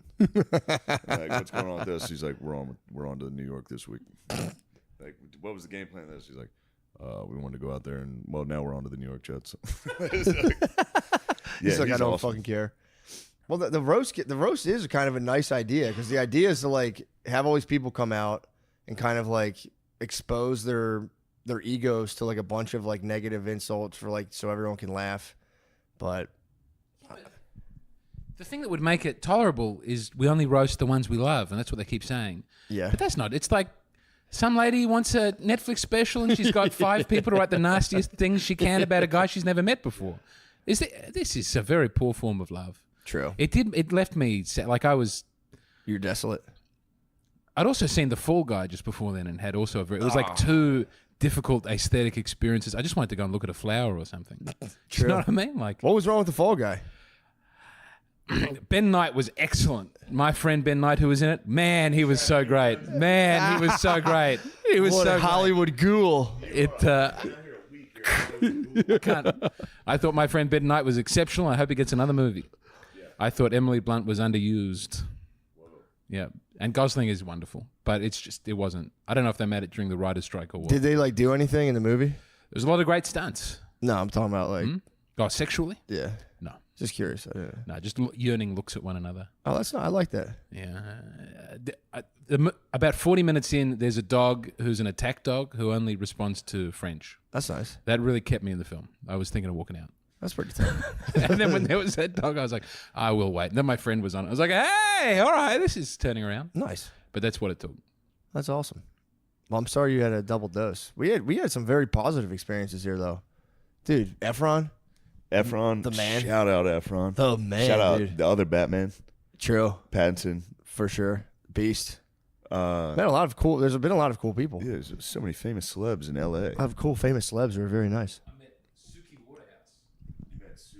I met someone called I didn't know who she was. I was trying to bum a cigarette off somebody, and she didn't have one, but we just spoke for 10 minutes, and then at the end, someone was like, "It's Suki Waterhouse. She's a supermodel and Robert Pattinson's fiance." I was like, "Oh, cool." Oh, nice. At the show. Yeah. Nice. She's very nice. Zac Efron. Oh, I went over to go and say hello to Zac Efron, and I thought that they had seen me do comedy, so I would have an in. And I walked over there, and I was ready to go, "Hello, how you doing?" And then immediately they're like, "Oh," I said, They said, "Oh, we missed the start of the show. We just saw." I was like, "Oh, how fast can I walk away? There's no reason for me to be here anymore." That was very embarrassing. Yeah, that's the worst. You're like, they saw me. They're gonna realize I'm the man. They saw something special. No, we have no idea who you are. We didn't see it. Yeah. We heard you did good though. That was great. I got to watch James bum a cigarette from Post Malone last night. Fantastic. Insane. You're a Hollywood ghoul now. You've become a big time celeb overnight, dude. The crazy. Catamaran plan became just insane. It's out of control. I watched him bum a cigarette and I pretended like I was like, "What the fuck?" There was a little bit of him, and he was like, "Well, I don't know." No, it was awesome. How nice is Post Malone, dude? That guy fucking rules. He's a man. I've never seen a man with a full set of silver teeth who I wasn't afraid of before, but he's so cool, dude. Yeah, he's a man. For real, he's a very nice dude. Is there anybody you hated so far? Very chill. I do not have an ongoing feud with any big comedians in America. No, there's nothing going on that we can't. Who are you fighting against? Won't be able to- Listen, I like Nate Bargatze. I like him, and I went to go and tell him that I thought he was great, and he took it wrong. Bargatze was on McCain's ass Oh my last god, night, dude. He's trying to sink the catamaran. How are we gonna work it out, Nate? That's the way forward. It's over. Yeah, dude. Bargatze is a psycho. He'll never forgive you. He'll never forgive you for that. That was so funny. Is it still recording? All right. The best when Adam's sitting there and while James is talking to Nate, Adam goes, "Why are you staring me in the eyes while you're talking to him?" It was Nate's very no. You're Hold fine. on. No, he did. He got me. Spit take. James spit taked us. We had to take some selfies for the slideshow. Nate's very good at doing exactly what he just did. He talks shit. He's very good at making you feel like he's seriously angry at you. Because I think it's coming from a little bit of place of truth.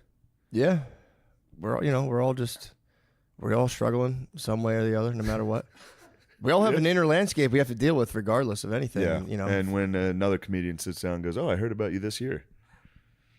But you don't have to take that bad. You can just be like, sweet. Oh, of course. That's the thing. It's like, bro, especially with comedy, like, dude, nobody knows.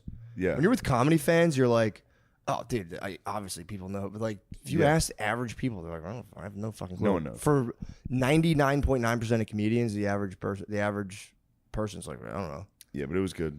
And then James, he walked you down. He did, bro.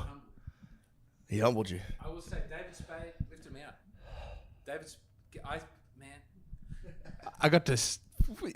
I didn't know people would be there. I thought we were going to. I almost wore my shorts. I thought we were just going to be in a pool drinking, and then you're at a extremely fancy hotel, and David Spade was sitting next to you. Hunter Biden Hotel. Yeah, and then I ran away to call my wife, and I was like, "David Spade's here." Oh, the angry bum. So I got the DOS on that. Well, I don't know if it's true or not. Actually, I'm curious to see. They said there's this drug here called Zombie, which I was like, well, if that's the case, that guy was on that. Well, that was a zombie. The driver was saying that this drug will, like, if you're fucked up on it. Again, this is I haven't looked into it myself. But what the guy was saying is like it just whacks you out so much. Like you can be. He could have been looking at us, and he's like, you guys could have looked like a building or like an animal to him. Yeah. Like he might have just been. He was totally gone. I don't know. He was calling us gay. I was using some sterner words than that. Yeah. Yeah, true. Also, he kept saying, "Don't." He said, "Don't look at me." Is that what he yelled on the way? Well, I was staring. You were, at him. you were goading him. You were. He goading got him. all right. So on the yeah, that's on the walk over. Me and Matt were walking to the Chateau Marmont. Chateau Marmont. We tried to go to a pool bar, but then we were like, oh, the Hunter Biden. We should go to the Hunter Biden hotel. I kept trying to bring up Hunter Biden smoking crack in there last night. And nobody would. Everyone was like, oh, "Cool." I was like, "Yeah, this is where he smoked crack." And he'd be like, "All right, man." It's cool. But we're walking over, and there was just a tiny alcove, and it was a Call of Duty zombie popped out. Yeah. Just full fucking. It was like a little brick half wall, and he just fucking for real, like maybe 5 feet from us, was just like, "Hey, you motherfuckers! What else you say? You motherfuckers!" And just and then stood on it, and stood on the half wall, and I was like, "Here we go, dude. We have to kill this You guy. and me are gonna have to beat this guy to death. We have to finally." I've talked about beating homeless guys to death for a long talked about time. beating a homeless guy right before that guy popped out. You did put that on us. He was trying to just watch the dog park and mumble to himself, and Matt was like, "I'm gonna fucking kill this motherfucker." Oh yeah, there was a guy. There was 20 a guy feet later, a bum got out. watching the dog park, and I was like, "Yo, what if I just fucking crack this dude as hard as I could?" And then we walked 5 more feet. This guy's like, "You motherfuckers!" We might have. They hive mind. I was about to say they did, dude. They had the fucking fungus growing, dude. Yeah, they were just kind of like.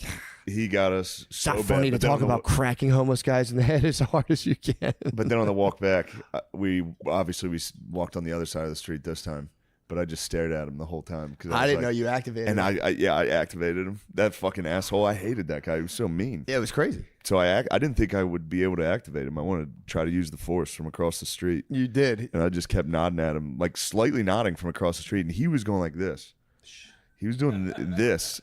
And I was like, damn, is he doing that to me? And I was like, oh, he's just putting a hush, finger to the hand mouth. up. But True, good call.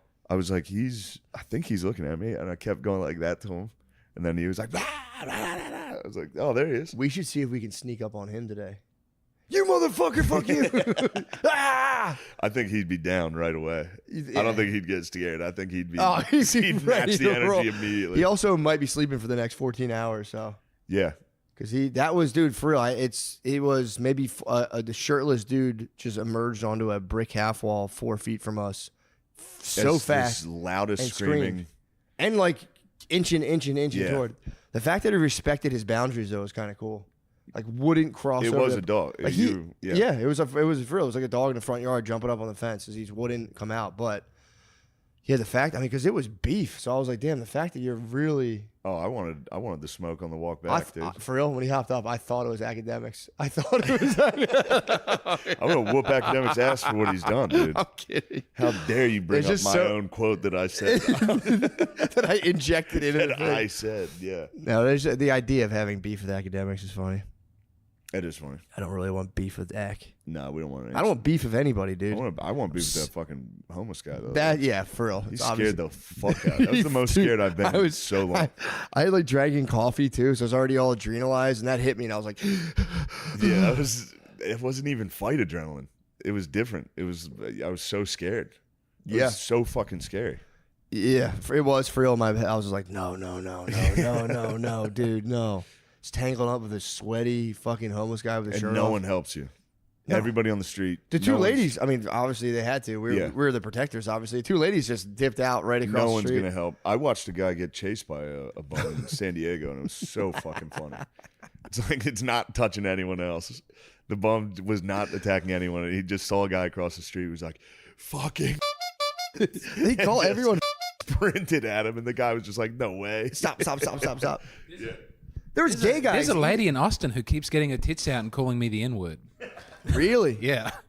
She's near the creek in the cave. She'll just like shirt off, tits out, hey! And then she launches in. But it's also, this is like the richest, most beautiful part of America. And so like, and any other country in the world, those homeless people would be run out brutally. It's such a free country that you go, here are our billionaires, and there's a man on some sort of zombie-eating drug ready to say that he's going to rape him into next week. I mean, this is a really interesting... Yeah, it's pretty nuts. They're Does not that fly in Australia? Do you have like wild homeless... Don't you guys It builds up, and then we push them away. To where, and the then people, suburbs? Yeah, we just wait until the hipster ladies are attacked, and then we have an excuse to push them out. But it keeps building up and then coming down. Yeah, I know of someone who has a restaurant, and they were saying like they're like the homeless people were coming up like crazy, and they kept telling the waitresses he was managing. He's like, bro, like leave them alone. Like don't like you just can't let them in. Like I know it sucks, you just can't trust me. And the lady was like, yeah, giving him shit. And then she like went to bring a guy like a burger outside in the parking lot, and the dude just grabbed her pussy. I mean, it's terrible. But the guy was like, "I told you to stop fucking with these guys, man." He was fucking honked her, which is terrible. You guys, what, you sell hot dogs? He fucking grabbed it. This thing was like, "Fuck my boss." I went out to like give the guys some food. The guy was like honking. She tried to give the homeless guy a cheeseburger. I think she he just grabbed it. I had one beautiful experience with the homeless in America before I got used to it. I don't know if I said... I was in Pittsburgh, and there was a guy on the street who I bummed a cigarette. I'm bumming cigarettes off too many people. And I said, God bless you. And he said, are you a Christian? I said, yeah. And he just started reciting scripture to me. And he had me hang out with him and buy him beers for like 3 hours until my Greyhound bus left. The whole time I thought he was going to kill me. I thought it was like building up to some weird thing. And it wasn't. He just like said he was having a hard time, and we hugged, and I got on a bus. But it was nice. Like, I'll never have that experience again because I'll never be open to talking to a homeless. Like, after that one, there were about 17 bad ones. Yeah. But there was one beautiful one. I'm happy I had it. That happens when you're new in a city, because I grew up, there was zero homeless. It was in, but as soon as I got to Philly, I was just, it took me a month. I was literally shaking hands with every single homeless guy. Every single guy that was like, oh, I need a little bit of money for the bus to get back to Jersey. Yeah. I'd be like, oh, well, how much do you need? Yeah. Be like, about $20. I'm like, I think I got that. Your family's in the car? Yeah. It's like, holy shit, your family's in New Jersey and you have to get back? All right. They got me every single fucking time. And then you get used to it, and the guy would hold the door for you in a 7-Eleven. You're like, I'm sorry, sir. That guy got me. That guy on Lancaster Ave, 7-Eleven, would get me every single thing. We knew each other. He would be like, what's up, big man? He always had fresh shoes, though. He did, actually. That was the one thing I always noticed about him. He did. That was good for him. He was the man. That was a good homeless guy. Dude ruled. I never heard him lash out, really. Yeah, I've heard him spaz. Every once in a while, he'll lash. He was a little nasty to me. Every night, if I didn't have it, he'd be like, you motherfucking bitch. And I'd be like, he would do that? All right, yeah. If we're thinking of the same guy. It was an older black dude, yeah. Jacked. Yeah. Or ripped, not jacked. He was more ripped, honestly. He was more cut. He was on that, yeah. Yeah, he's on that hydroxy paleo diet. Dude. He was on the full caveman diet. Yeah, the rocks. Actually, he was fully on just taquitos. Yeah. He was fully on whatever roller hot dog somebody walked out and gave him. He was on 900 calories a day. Yeah. The 900 calorie a day diet. No fucking nutrition whatsoever. But yeah, I got tricked by those guys a lot, and then I started to wisen up. Now the cashless economy is killing the homeless, dude. Yeah. Because it's like, I'm like, I can't do this. It's too complicated, man. I'm like, I can't Venmo you. You have any money? I'm like, I have a ton, but I can't. I was like, I don't, like, you don't have that. You lack the technology for me to transfer my wealth to you, so I have to go. I have to leave. It's terrible. It is. It's awful. But if I have cash, usually I'll try to hook the bros up with some motherfucking cash. Yeah. Or it is nice. I remember the one time I was taking a mega bus from, I think, Philly to New York, and I was walking around like that area in Chinatown, and these bros were out, these homeless dudes, and I was like, they're like, yeah. I was like, dude, I'll go get you. You guys want food? And they're like, dude, yeah, please. I gave them like the Wawa party hoagie, 2 liters, dude. The bros chowed. It was so nice. tight. It was very nice. Yeah. And there was like a bunch of other dudes came. They started just chowing. Hit the boys with a fucking hoagie platter. Yeah, with some 2 liters, big bag of chips. That's dude. sick. They were like, oh shit. Yeah, we could give that to the mean bum. True. Hook him up with some grub. That's not a bad idea. Just be like, we're sorry. Bring him to the mall. I should bring him to the show tonight. That would be tight. I'll let him go. He'll introduce the show. I'll sprint out from the you motherfucker. From the back curtain. He comes out. Fuck you motherfuckers. I'm gonna bring him. I'm gonna secretly bring him. So while you're on stage, I put him out on stage. Dude, no. There you are, you faggot. Well, there was 2 gay men eating dinner. They didn't even stand up for the cause. No. I was like, you guys. He called us. He called us fags in front of you. It was fun for everybody. Yeah, other than they us. were kind of like. I'd be so happy if it. I've seen it happen to someone else, and it's so fucking funny. Well, it's also if they were older gay gentlemen, so it's got to be kind of like an ironic twist to watch like 2 obviously deeply heterosexual 2 men sick fucking fat walking down the bros. just be called fags and get attacked, and them just being like, It's not that fun. They were literally at a pink bench. They were sitting at a gay table. I was like, yeah, all right. Yeah, you'd think they would have came to our defense. But no, it's funny to watch. Obviously, again, like two just heterosexual alphas just being called gay. They must be like, hilarious. Yeah. Matt. Oh, fuck. Matt, are you looking for the perfect gift to celebrate the moms in your life? Yes. Aura frames are beautiful Wi-Fi connected digital picture frames that allow you to share and display unlimited photos. It's super easy to upload and share photos via the Aura app.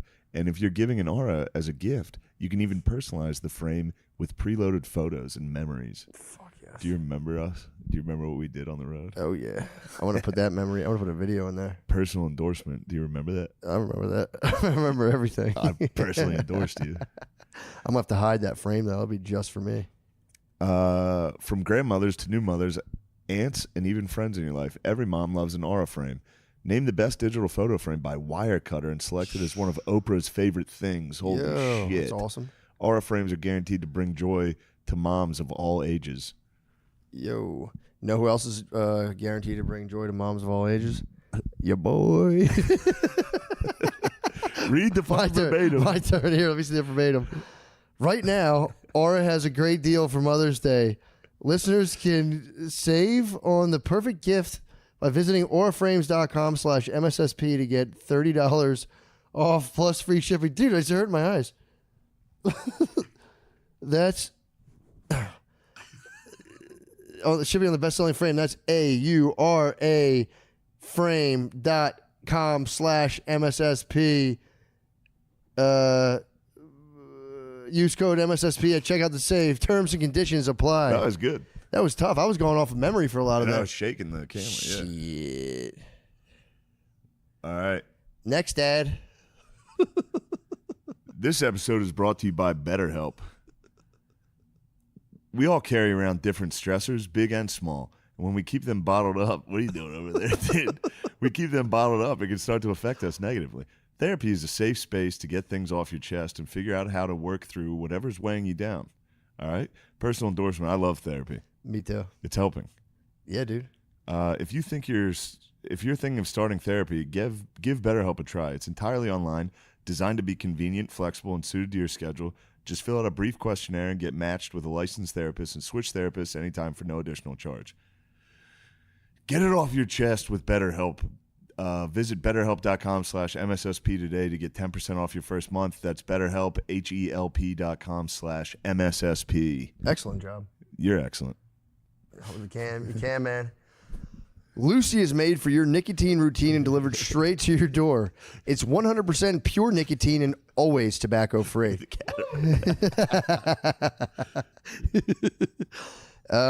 Always tobacco-free. You can choose your preferred form, pouches, breakers, or gum, and you can choose your strength from 2 milligram to 12 milligram. Flavors include mint, apple ice, espresso, mango, and more.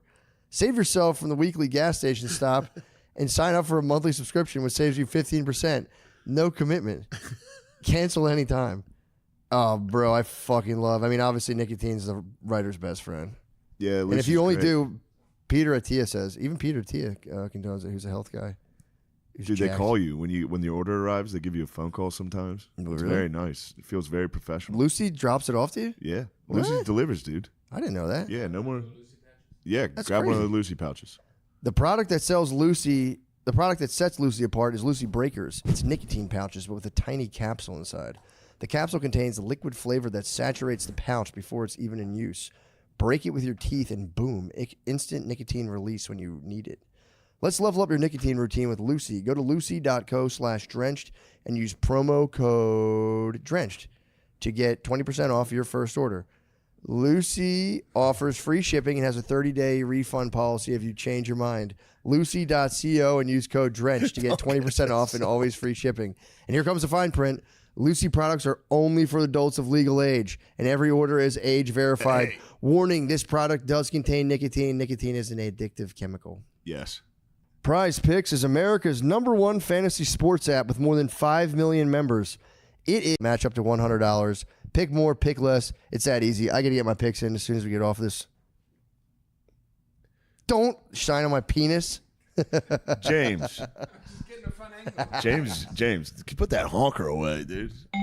The pool was crazy too. I was having like really, I was like really confused in the pool because I was like, dude, are heterosexual guys like a spectacle?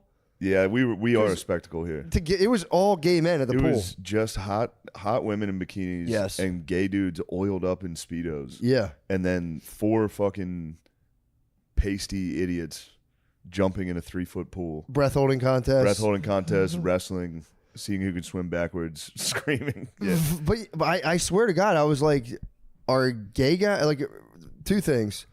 I thought gay guys had more fun than straight guys. Then I started going, I don't think so. I think in the pool, I was like, we're having way more fun. You can be silly. Yeah. Gay guys are pretty silly too. Not in the pool. They gotta look good. They can't be silly at the pool, but I think they're silly later at night. I think at 2 a.m. they get all really silly gooses get together. I felt it's such a gay neighborhood. I don't know why I tucked my shirt in when I was walking to your hotel. I felt comfortable. I thought like, I would never usually tuck my shirt in, but as I'm on this little walk, I think I'm going to tuck my shirt in. I don't know what. I was like, I'm proud of my body. I'm trying the tuck. And then when I got to the hotel and you were like, Spades here, I was like, fuck, untuck the shirt immediately. That would have been awesome if you walked in with a tucked in shirt. Can I see you? Is this the tucked in? We've become Hollywood fucking ghouls, dude. Why? Just making him unbuckle his pants in our hotel room. True. Let me, I'm going to get some good footage for our slideshow here. This is going to be a good... You look good like that. Damn, dude. Yo, what the dick away, dude. You look good. There's nothing wrong with that at all. That's a little too high. That is nice, You dude. look like a 49er. You look like you're a gold mine. You look good, dude. Yeah, you look like an architect. You look good like that. Yeah, dude. I'm happy. Westwood, but we're in West Beverly Hills. It is West Hollywood. West Hollywood. I'm happy West Hollywood fucking gave you that experience. We're like, you know what, dude? There's so many gay guys around. I'm gonna tuck my shirt in. Yeah, wait, I didn't understand the. I get it. I actually get it. Oh, you mean like you're not ashamed of your body? It's like it feels better to fit. It feels accepting. It's like I'm exploring new parts of myself. Non-sexually. No, just the tuck. Ew. Yeah. James. Just tuck. I might tuck too tonight. You tuck sometimes. I'm saying I might tuck something. I might tuck my dong, dude. Yeah, your dick. I might tuck my dong. When I was a boy, I tried, teenager. What happens when you tuck? The penis is too forward. I can't get the penis You mean like under a the legs. boner? Like No, I mean like even flaccid as they come, I can't get I think maybe it sits just like half an inch too high up. I can't get it behind the legs. Interesting. Can you get it behind the legs? Yeah. I have a won't tiny show you, penis. but I can get my penis behind my legs. I'd make a terrible drag queen. It just feels very uncomfortable. Well, you have a gigantic penis that's always poking out of your pants. No, it's not true. It's all optics. It's all optics. You're like, James, those sweatpants have drawstrings? He turns around. Yeah, actually, and it's just a fucking, just an elephant nose in everyone's face. You're like, dude, come on, man. That was fun. That was very funny. I'm retiring the gray. The gray sweats? Ever since we pointed out your penis in your gray sweatpants, I haven't worn mine once. Yeah, then you go. Yeah, and they go, well, now that we're all making fun of it, everyone's gonna see my fucking dongs. Dude, I was coming off the plane. I was with Brittany. I was flying, and like I walked out, and she goes like, "Oh wow, what are you happy to see me?" And I was like, "I just came out 2 seconds. I came out half a second. I'm like, do you look at dicks all day? Like, I think that." And she was just started laughing. I'm like, girls look at dicks all day long. They better not. It's annoying. They better not. I hate that it. Changes a lot of things for me. Yeah, man. Although it's like, I think it's just about the way you move. If you have the penis on display and you just move real good, they're like, oh, hell yeah. They like the way you move. That's what I tell myself all the time. I'm like, it's all about the way you move, It's dude. about the motion in the ocean. If your tiny penis is sticking out of your fucking sweatpants, It doesn't matter if you have a tiny penis and you're in West Hollywood where everybody has a gay giant cock. Yeah, just tuck your shirt in, dude. Everyone's either a homeless guy with a monster cock or... You've seen those boys jacking off before, right? No. Dude, I've caught a couple of these guys. Every single time a homeless guy's jacking off in Really? public. It's comically big. Yeah. I walked past, this guy was just in a phone booth in New York. I was like, oh, nice, they still have phone booths. And I looked in, it was a black dude with his dick in his knee, like, ah. And I was honestly, this is true. I was walking with a girl at the time, Mhm. and I was honestly like, "Holy shit, this is embarrassing." Now she's seen the biggest dick of all time. We were walking I one was time. jealous of the homeless man jacking off in a phone booth. We He was all are. becoming Superman. We dude. all are. He was transferring. I'm just on the outside, like, I'm next, dude. Please, come on, taking forever. Yeah, we saw a guy peeing one time, huge dick. And Brittany's like, "Oh my God, he's peeing." I'm like, "All right, we know he's peeing. Yeah. Stop looking at his You don't fucking have to giant look dick. at his giant cock. Come on, see, that's just upsetting." I'm like, "Yeah, come on." Yeah, of course. His giant peeing dick. The stream is probably ripping. It's a too. river. Fuck, dude. Fuck.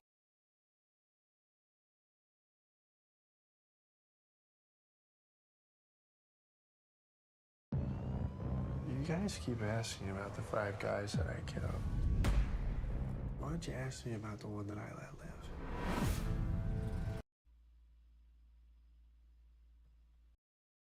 Content.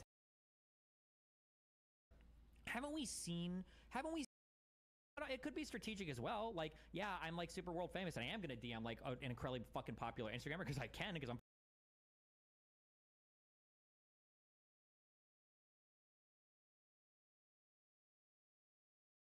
What if, out of all this, a tour with Kendrick and Drake comes out? What you gonna think about that? I would think Kendrick is the. I don't think J. Cole can come back from this, because whenever they're gonna have this debate about who's the best, they're always gonna talk about the fact that when Kendrick challenged them, J. Cole ran. You say what you want about Drake, but I'll say this: Drake ain't never run from no beef. All right, you heard? About what? They were shooting up Drake's spot. Oh, I heard that. There's another one. Apparently, some dude was trying to trespass, and they had to arrest him. Of course. Yeah. So a different person rolled up on Drake's Of home. course. And They're just- like, we heard y'all gathering predators. And so he showed up. He's like, I want to be on the map too. And the thing that happened is that a lot of people said that the narrative was that Kendrick leaked his address because on the picture there was a lot of people know where he lives. It was a known thing. I think he even sang about it. No, Kanye is the one who leaked it the first time. This was back in 2021, and then it was just public record since then. So we promised you guys. A lot of you guys wanted to hear our thoughts on everything. The tracks, the beef itself. For those who are not up to date, essentially Drake and Kendrick, as well as J. Cole, were considered the 3 biggest rappers. Drake and J. Cole did a collab song where they referred to themselves as the Big 3. Okay. As a matter of fact, because 21 Savage could not come to Canada at his concert here in Montreal, it was J. Cole that was there. Gotcha. Following that, shortly after, Metro Boomin came out with a song with Kendrick, where Kendrick said there is no Big 3, there's just the Big Me. And then from there, Drake wasn't too happy about it. He released a push-up track. There's been more throughout their history, but these are the 2 most recent things that led to everything. He released a push-up song where he was going at Kendrick, saying he's the best dog, blah, blah, blah. And then Kendrick came out with Euphoria, said, hey, don't mention no family stuff. Drake comes back with Family Matters. And within 30 minutes, Kendrick drops. And he dropped, and he didn't stop dropping. And then Drake dropped the last track, which is Hearts. I listened to everything from start to finish. I listened to them multiple times. I think you have to kind of catch everything. And I think even then that's not enough, because if you're not up to date on every aspect of these people's lives and all their references, you're going to miss a lot of the bars. But I think that's a good general outlook on most of it. Kendrick and Drake go way back. They actually went on tour together, where at one point Kendrick was opening for Drake. This was way, way, way back. But they had a falling out. And a lot of people have had falling out with Drake, because Drake in the industry got a lot of enemies and a lot of people that he no longer kicks it with. So that's where we're at today. And full disclaimer, people are like, Abba, you're biased. You're a Kendrick stan and you hate Drake. Yes, I hate Drake. That's a fact. But I'm not a Kendrick stan. I'm not somebody who's going to tell, yo, good kid, Mad City. That's not me. Kendrick's cool, but I'm not a crazy Kendrick fan. I just don't like Drake. And I'll just be very honest and upfront. The reason why is he just strikes me as a fraud. That's it. I think one of the biggest things that I've always liked when it comes to hip hop is people who are authentic. And everything about Drake is like putting on a facade and an act.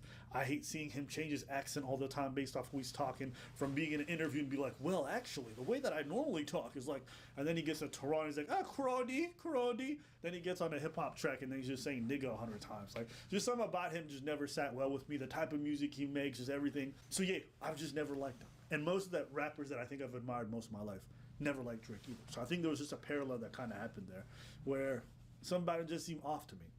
But beyond that, Drake is a very talented person, very skilled, big hit maker. You can't deny success, so you got to give him credit there. But I wanted to acknowledge my bias before doing any of this. Any bias you would like to acknowledge? I don't think I really have a bias according to those two.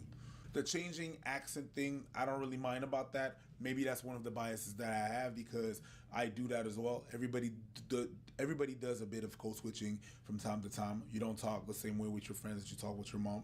He just does it in a more marketing oriented thing. So me, the fact that he changes accents depending on who he speaks to, I don't care about that. There's a bit for me. Depending on who I speak to, I'm gonna be able to speak differently and use the lingo that they understand, so that we can really understand to what level that we at. You know what I mean? We're gonna be able to understand each other at the same level. That's what I mean by that. I'm gonna be able to go from what's in my mind to what I really want to say, but with the same the same language that we agree on. So that's the reason for that. The code switching, everybody, to a certain point, people do it. You're not going to speak customer service with, anyways, you get it. What? On this code switching thing? Yeah. I think the big difference is rappers value the authenticity. And generally, rappers who code switch like crazy are not well seen. That's why you catch Kodak Black, he sounds the same in every interview. You catch Future, he sounds the same in an interview. Same with Kendrick. Nas, Tupac. There's a reason why they're appreciated for their authenticity. I'm not saying I'm a fan of all of these guys, but I'm just trying to say there's a difference, especially with the stuff he rapping about. He rapping about he a killer. He rapping about all this stuff. It's like you come off as a fraud. That's it. I agree code switching is fine for regular people who got to do the regular life stuff. That's not what Drake's doing. I understand. Drake is a child actor who turned into an adult actor. That's what I get the vibe of. But I just want to say that. But go ahead. And I agree with that. The problem is not there you go. The problem is not the code switching. It's everything else. You're not a killer. You're not. You haven't seen that. You're half black, half Jewish. Didn't grow up with your mom, with your dad. You grew up with your mom. Like you had a whole ass bar mitzvah. You're not about lighting people up. You know what I mean? Kendrick as well. I understand the work that he does. I like the work that he does. I don't like all the songs, but most songs I like. I don't really think I have really that much of a bias between those guys. To me, all this is WWE. Can I get my hat? Where's my cap at? You claiming you neutral. You was born and raised in Canada. Cap, how you gonna claim neutral when you from one of the Six's allies? We're not allies. We actually don't like Toronto. Cap. And whenever Drake rolled through, all you be all you what rolled through? You bitches be like this. Who's bitch? Montreal, they be like this in the club. But we're talking about me. We're not talking about Montreal. Did you not go to this concert? Of course, I go to a lot of concerts. Did you not go to a Drake concert though? You know why? Why'd you go to the Drake concert? I ain't never been to a Drake concert. You know why? I don't even go outside when Drake's in town. You don't even go outside. Yeah, so that's how much I hate.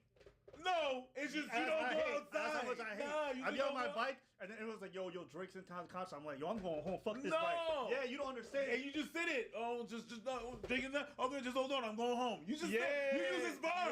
You're biased too. Okay, that's pretty good. That's not bad. Go ahead. My thoughts on the track. I thought Push-Ups was trash. Trash is a strong word. I thought the first half was trash. By the second half, I thought he was really picking up, and I was like, okay, Drake's doing this thing. It's not bad. The first, but I didn't think it was crazy. It started off slow, but it progressively got better, and I was like, okay, you know what? This is like a not bad diss track. I'll give it that. Euphoria came out. I wasn't crazy about it. It was alright. That's what I thought. I thought it was alright. But I think then Drake came back with Family Matters. I'm like, okay, this is probably the best I've ever heard Drake rap over a track. I'm not gonna lie. Fair. Family Matters went hard. Agreed. Yeah, he said nigga a lot, but it went hard. Yeah, but it was to prove a point. Yeah. Oh, you don't want me to say it? Okay. That was the first word he said. Okay. That was the first word he said. With a little disclaimer, I don't think you should be saying They're trying not to say too much. I'm sorry. But you get the point. Yeah. But it was really good. I personally didn't like the fact that he was taking shots at everybody. I thought he should have just focused in on Kendrick. Thank you. Which I think is like the big mistake of Family Matters. I don't care that you got a problem with Rick Ross. I don't care that you got a problem with Metro Boomin or nothing like that. I want to hear you go straight at Kendrick or anybody in his surrounding who's part of his crew. That would have been fine. But just all these random other people, I ain't trying to hear all that shit. But I thought Family Matters, bar for bar, was fire. Because the thing that happened, what I think that happened, I agree with you. And that's why I don't really count the first track from Drake as a one, like a diss track towards Kendrick. It was a diss track towards everybody that dissed him. So I can't start it from there. So I don't even count that in the, I'm like, yeah, okay, you fired back forget the big three, it's just Big Me. You just fired at that and fired at everybody. Fired at Ross, fired at everybody that kind of dissed you. You know what I mean? Okay, good. Past that. Kendrick concentrated on you. With Euphoria. The whole track was about you. And then it was like, okay, you're gonna make a whole track about me, not just a little bar? Then it's on. So I don't really count the first one of Drake that did that. Wait, no. Family Matters was the second one he did, and that was not just about Drake. Sure, there was a little bit jib jabs here there. Yeah, no, right. A whole portion of like the second verse was about everybody else. You're right. Right? And then in the third verse, he came back to just talking about Kendrick for the most part. But even in Family Matters, he's still talking about other people. I'm like, bro, what you doing? If you're going to go this hard, I want to hear just about him. And Kendrick capitalized within an hour. Strategic. He already had this shit pre-written. Yeah, he already had some people were like, oh, Kendrick, write fast. Let me tell you right now. That was the definition Me of hearing one. those songs and the fact that he dropped like, what, two of them after Family Matters? I could tell he had already pre-written those, and he might have just did some small edits. That was the which is okay. Definition of one in the chamber. But he dropped it right afterwards just to stunt the Family Matters, and it's unfortunate because people are not going to appreciate how good Family Matters was. It was. I didn't know Drake I didn't know Drake had that in him. I don't think in any of the previous beefs he had any track as good as Family Matters. No. I will say it is a bit annoying. Just the fact that we don't remember the tracks with the other beefs. Nah, like some people was like, oh yeah, Drake killing him. He even making a dance track. Like, I think sometimes people like hip hop. I don't think they like rap. Yes, you're right. You know, they're like, oh, it's too bar oriented. It's too like. It's like niggas want a track, they want a diss track, they can go to the club to and start twerking. Like, there's just some people who are in this, like, at least fandoms of hip hop, like, I don't think they like bars, I don't think they like rap in general. But that's just like a little side. Kendrick comes back, and I think the first one he drops was 616, which for me is my favorite. I know everyone's like, They Not Like Us or Meet the Grams. In my opinion, 616 was the best one of all of them. That's my favorite one. That drops within an hour of Family Matters. And I'm like, oh shit. Kendrick going in. That comes out. Then I think maybe the next day, 12 hours later, what does he drop? That was not right after? No, I think it was like... No, it was a couple of hours after. Yeah, within 12 hours. Yes. He drops Meet the Grams. Meet the Grams. Yes, that was where he's talking about Drake's son, alleged daughter, the mom, the father. He's talking the whole family. Basically, just like, yo, this who your son is, this who your father is, whatever, this, that. No. Basically, sunning him. Let me talk to them. Yeah. And then afterwards, I think the last track was They Not Like Us, where he makes all the allegation in regards to the children's stuff, the co-workers and things. And then Drake finally, first he says he's going on vacation, he's not going to respond. Then They Not Like Us comes out, and he's like, the whole rap community's like, bro, if you don't come back and say something, you basically got bitch slapped. So he drops the 6 Hearts. Part 6. I think that was pretty weak. The Hearts? It was substantially worse than Family Matters. He spent a lot of that track being like, deny, deny, deny. I'm too famous to be a pile. Some shit. It was a lot of weird stuff. And then he talked about Kendrick getting diddled, which oddly enough was not what Kendrick said at all on his track. He was talking about how his mom was touched and how he was never. But it doesn't matter because veracity and all this doesn't matter. These guys are just slinging allegations against each other. Mm-hmm. But as far as the music goes, I thought it was a weak track, and I think most of you guys are going to agree. You're probably never going to listen to that track ever again. Family Matters, I think, is going to live on. For me, it's a clear-cut W for Kendrick. But I will say, from a rap perspective, Family Matters made me look at whoever wrote that very differently. It was that good. It was that good. If it's Drake who wrote that, BBL Drizzy, you did your thing, okay? And if it's anyone else, it's like...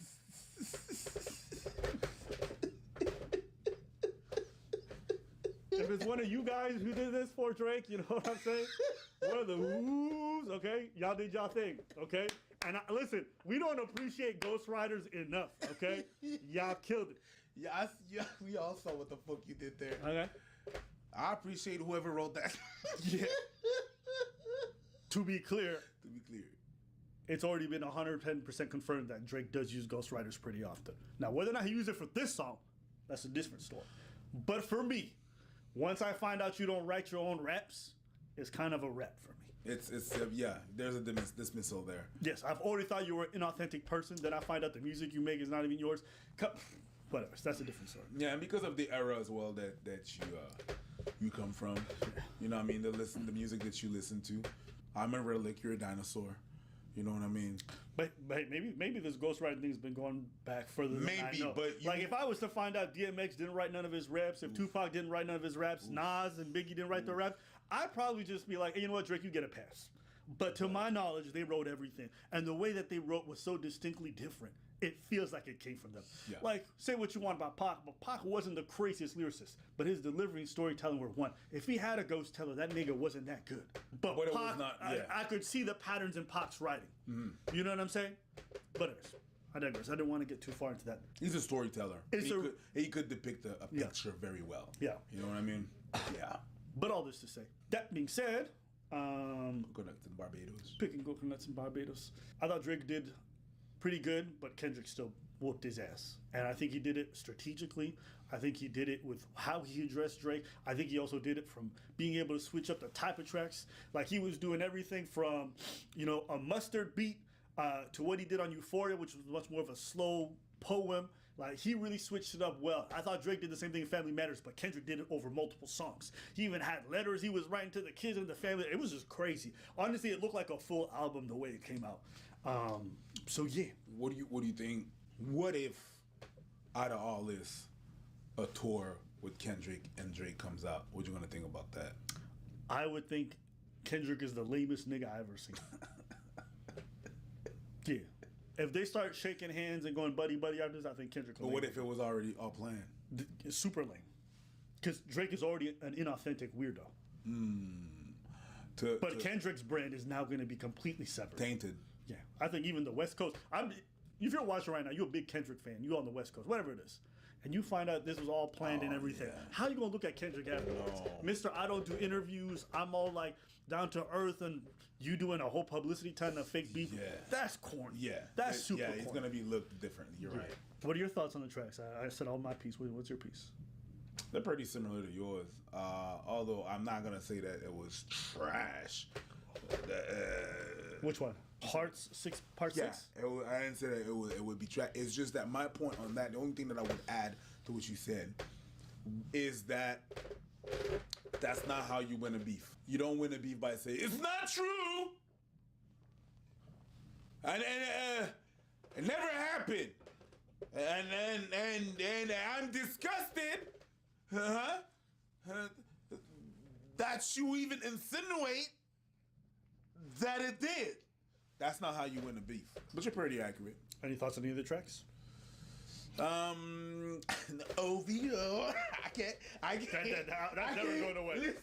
Listen. Yeah. You're talking about people people don't really appreciate it. I appreciate hip hop more than rap. Yeah. But and it was saying, well, Kendrick didn't. But when he put out that song, I'm sorry. I was like, OVO is definitely gonna be a bop. I've already heard some people playing They Not Like Us in the club, and it's bopping. Yeah. It's like... It's bopping. I understand what you're saying, my friend, but I don't know, man. When that whole beat came out, I was like, oh, shit! OVO, now step this way, step this way, step this way. And then... Are you my friend? And then also special mention to A minors.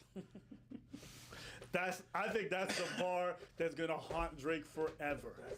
There's a lot of them. A minor. There's some classics. It's probably trying to strike a chord. It's probably a minor. And then if you play that in a club, yeah, like everybody's singing that, thinking of you. That's kind of crazy. Yeah, that's got they put a anthem with your name linked to it. It's over. People will sing that, and it's crazy because Drake tried to come back on what's it called? Hearts Part 6. Yeah, and he's like, I think he said B chord. What did he say? Do you even part? He tried to play on the A minor chord. Or he said a chord, but he had like a. Yeah. So he said A minor and B sharp. Yeah, that's what you mentioned. The A minor, but niggas got a B sharp. I didn't catch that. Was weak. I didn't catch. I caught that. I'm like, you tried to come back, but you just couldn't. You couldn't keep up with it. And if you think bar for bar, the most memorable lines are going to come. I thought Drake came in with a good line, which one was like, you always rapping like you're trying to free the slaves. Mm-hmm. You know what I mean? Playing on the persona of Kendrick. He had some other ones that were pretty decent. Yeah, but you talk about the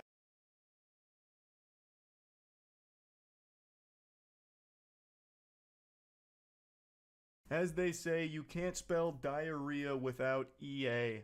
And EA decided to throw their hat in the ring during this turmoil in the video game space, with so many major companies coming forward and all collectively doing their best Cybertron cosplay and just imploding on themselves with these ridiculous decisions with their games and how they want to manage those services. They're all just putting their ass in their asshole and looking like fools in doing so. Most recently Xbox, before them Sony, before them Escape from Tarkov. Like, it continues to happen. And I guess EA was feeling real lonely, just isolated on like the weird kids lunch table, like, hey, we haven't done anything super stupid in like a couple weeks. It's our turn. Check this out. And their CEO comes forward honking his nose and pulling ribbon from his mouth and says, hey, we can't wait to ramp up generative AI in our games.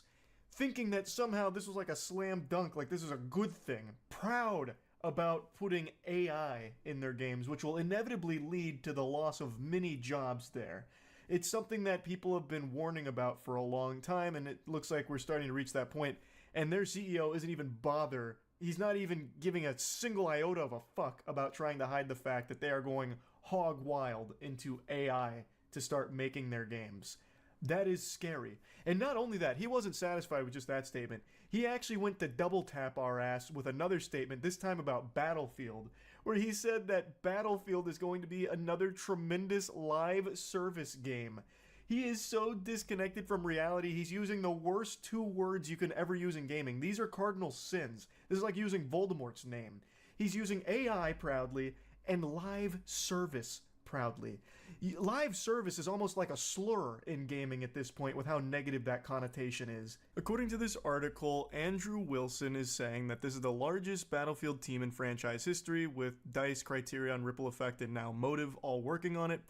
And he said that Battlefield 2042 players made it clear they wanted an even deeper experience, and that a few weeks ago I was visiting with the teams and I couldn't be more excited about what they showed and what we were able to play. I'm gonna take a quick pause real quick. This is a picture of Andrew Wilson. Does this look like a guy who plays games? This looks like a fucking android from Detroit Become Human. This guy looks like a video game character, not like an actual person who plays the games. This is the biggest corpo suit I've ever seen. I know you didn't play Battlefield or anything like that. This is a bunch of hullabaloo nonsense. Anyway, back to the article. Later on in the earnings call, Wilson slightly expanded on this with an amusing encapsulation of what they were going for. I've just spent a whole bunch of time with the collective Battlefield team, playing with their building, and it is going to be another tremendous live service. Another? Where was the first one? You don't have a tremendous live service. Battlefield 2042 was a joke at launch, and it is still one of my more shameful moist meters because I was very generous with it, assuming that it was going to be fixed quickly. It didn't get fixed for a long time. I know it's in a much better state now, but that doesn't forgive the extremely long period of time where it was just fundamentally broken and barren. It was a fucking tragedy and a stain on the Battlefield legacy. You don't have a tremendous live service record to pull from here, Andrew. So I don't know why you're saying another as if you just can't stop making hits out here like the Beatles. It's ridiculous. It's a fucking ridiculous statement. And no one likes live service games right now because they are so bad most of the time with their monetization and also just how long it takes for anything to actually get added to them. The only live service game that's been crushing it in recent memory is Helldivers 2. But anyway, I won't fixate too much on this Andrew Wilson statement about Battlefield. Instead, I want to focus on the generative AI statement, because that one is extraordinarily alarming for the entire video game industry. He apparently wants it as quickly as possible, so it's coming. Brace yourself. And if you work in the industry, my heart is breaking for you. EA is not even being shy about it. Andrew Wilson thinks AI could be the holy grail for at least half of EA's development process, aka can't wait to start laying people off and saving money. Yeah, I think the second EA starts making all of their games have this huge AI integration in their development process and laying people off is the day that I will pirate every single EA game forever. Does EA honestly think people will support this? I think he is so disconnected from reality, Andrew Wilson probably thought that this was a major PR win. AI! Kids are gonna love that shit, it's so new! Oh my god, it's like when Joe Biden and Trump argue with each other on TikTok with AI. People love it, they're gonna love it in our games! So despite the games industry's mixed feelings about generative AI, EA CEO Andrew Wilson is anxious to apply it wherever he can. In a call with investors on Tuesday, Wilson said he's working to implement generative AI as quickly as possible throughout the development process. He thinks the technology could unlock EA's holy grail, which is to build bigger, more innovative, more creative, more fun games more quickly. And at half the cost because you're getting rid of all of your actual workers on it. I mean, that's the big thing.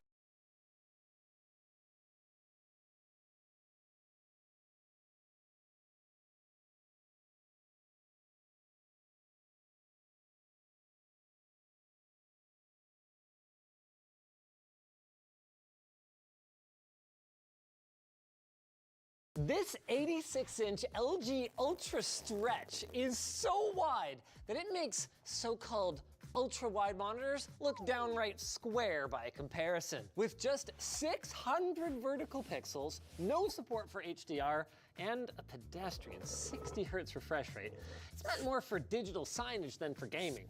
But when we saw this on Facebook Marketplace, we knew we had to try it anyway. Widescreen gaming was particularly challenging in the early days, but even now, some games struggle beyond the standard widescreen aspect ratio of 16:9. So you must be asking yourself, how are they going to handle something that is 3.6 times wider? Look at that high fidelity graphics there. Wow. As you just saw, in some cases, disastrously.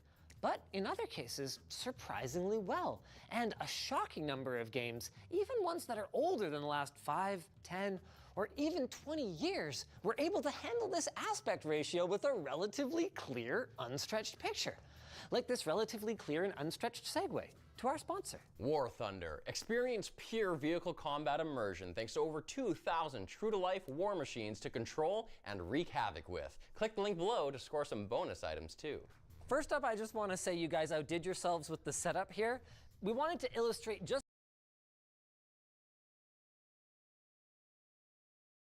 This is a plunger for a bomb I put in the lobby. Do you know that's Banaka, that's breath sprays. No, it's Nicorette. It's straight nicotine. Oh, really? Yeah, no delivery device, just straight nicotine. Are you into nicotine? Yeah, I've been into it. Try a little I bit? don't. Let me see. I'll hold it for a second because I was doing nicotine for a long time, and then I've had 14 days off, and I'm on the. Oh, well then give me that back. Yeah. Well, now I've had 1 day off. Oh, then take it. Well, let's leave it right here. Okay. Well, it's TBD. Yeah. This is just there. But one of another comedian on the tour bus had a vape on him. Oh. And I had a moment at night. It was just like I was falling apart. I don't know. It was just because sometimes if I'm up too late, then I'll do something to damage myself. Like, of course, I'll like queue up some porno or. Do you have a preferred website? You do, but you don't want to promote it. I just don't know. Yeah, it doesn't matter. It's not an important question. I mean, a lot of the websites. I don't do a lot of porn, but I'm increasingly wanting to. No, and I'm wondering if I'm on the right website. Yeah. Well, look, because I think you strike me as a pro, and I don't say that judgmentally. But I feel like you've been to every corner of the internet. I've been through some, I've been through some probably, I don't want to call them wormholes, but I've been through some, So I want you to Jedi me just a tiny bit and be like, save some time. This is where you want to be. What happens to me? So I'd be up late and I'll be kind of fucking antsy or whatever, and I'll probably have been doing some vaping, and so then I'm like, all right, well, might as well watch a little bit of pornography. You know, just to fucking cap the night off, because I'm a fucking king. Bookend it. Yeah, because I do what I want to do. Yeah. So next thing you know, I get queued up on there, and I have this fear now that the porno sites are videoing you back, because that's how they get people like down the line, is like they're like, oh, blackmail. Yes, for blackmail. So it's like, do you have tape over your camera or anything? That would be smart. Oh my God, Theo. Here's what I'm You doing, have dude. this fear. I do something crazy. What do you do? I put the screen at like an angle where it can only kind of see the ceiling or whatever. And then I kind of like, oh my Lord, I'll like lean off and kind of masturbate at like an angle, kind of. Sure. Yeah. Sideways. Like I'm the guy that does those. Remember that picture they used to have on the school on the wall of the staircases that interchanged or whatever? The Escher, MC Escher. Yes, MC Escher. Yeah. I'll take like a real MC Escher angle. Sure. Penis is off to your right hip. Just making sure I'm out of the way. Okay, but let's drill down into, because I think I know exactly what you. Dax it Shepard. started with. It Nice to started see with you. You're Too Late. My addiction was only curbed by me being broke. Right, because Like you're in recovery, right? Yeah. Okay, me too. Yeah. So Well, I think that's what actually like turbocharged me reaching out to you. Yeah. It's like I just liked you, and then I was talking to a friend of mine, Charlie, about you, and he's like, "Oh, I love him. Yeah, I listen to his podcast." He goes, "You know, he's like sober. I think he's like 18 months sober." And I was like, "Oh wow, now I really have a reason I could reach out." That's cool, man. But yeah, I quit. Well, it was nice of you. I'm glad that you did. Yeah. We've already had a couple really nice text exchanges. Yeah, we have, man. We had a nice one the other day, and yeah, it's been fun, man. Yeah, I like meeting people that are in recovery. I feel a lot easier around people that are in recovery for some reason, and I don't know even what it is. If there's an immediate like level of like care or connection. What do you think about it? I think what's weird is looking back on my life, it parallels exactly who I also hung out with as a kid, which is I only hung out with kids on welfare who also had divorced parents, who also probably had violence in the household. I like being around people that I don't think are going to judge me.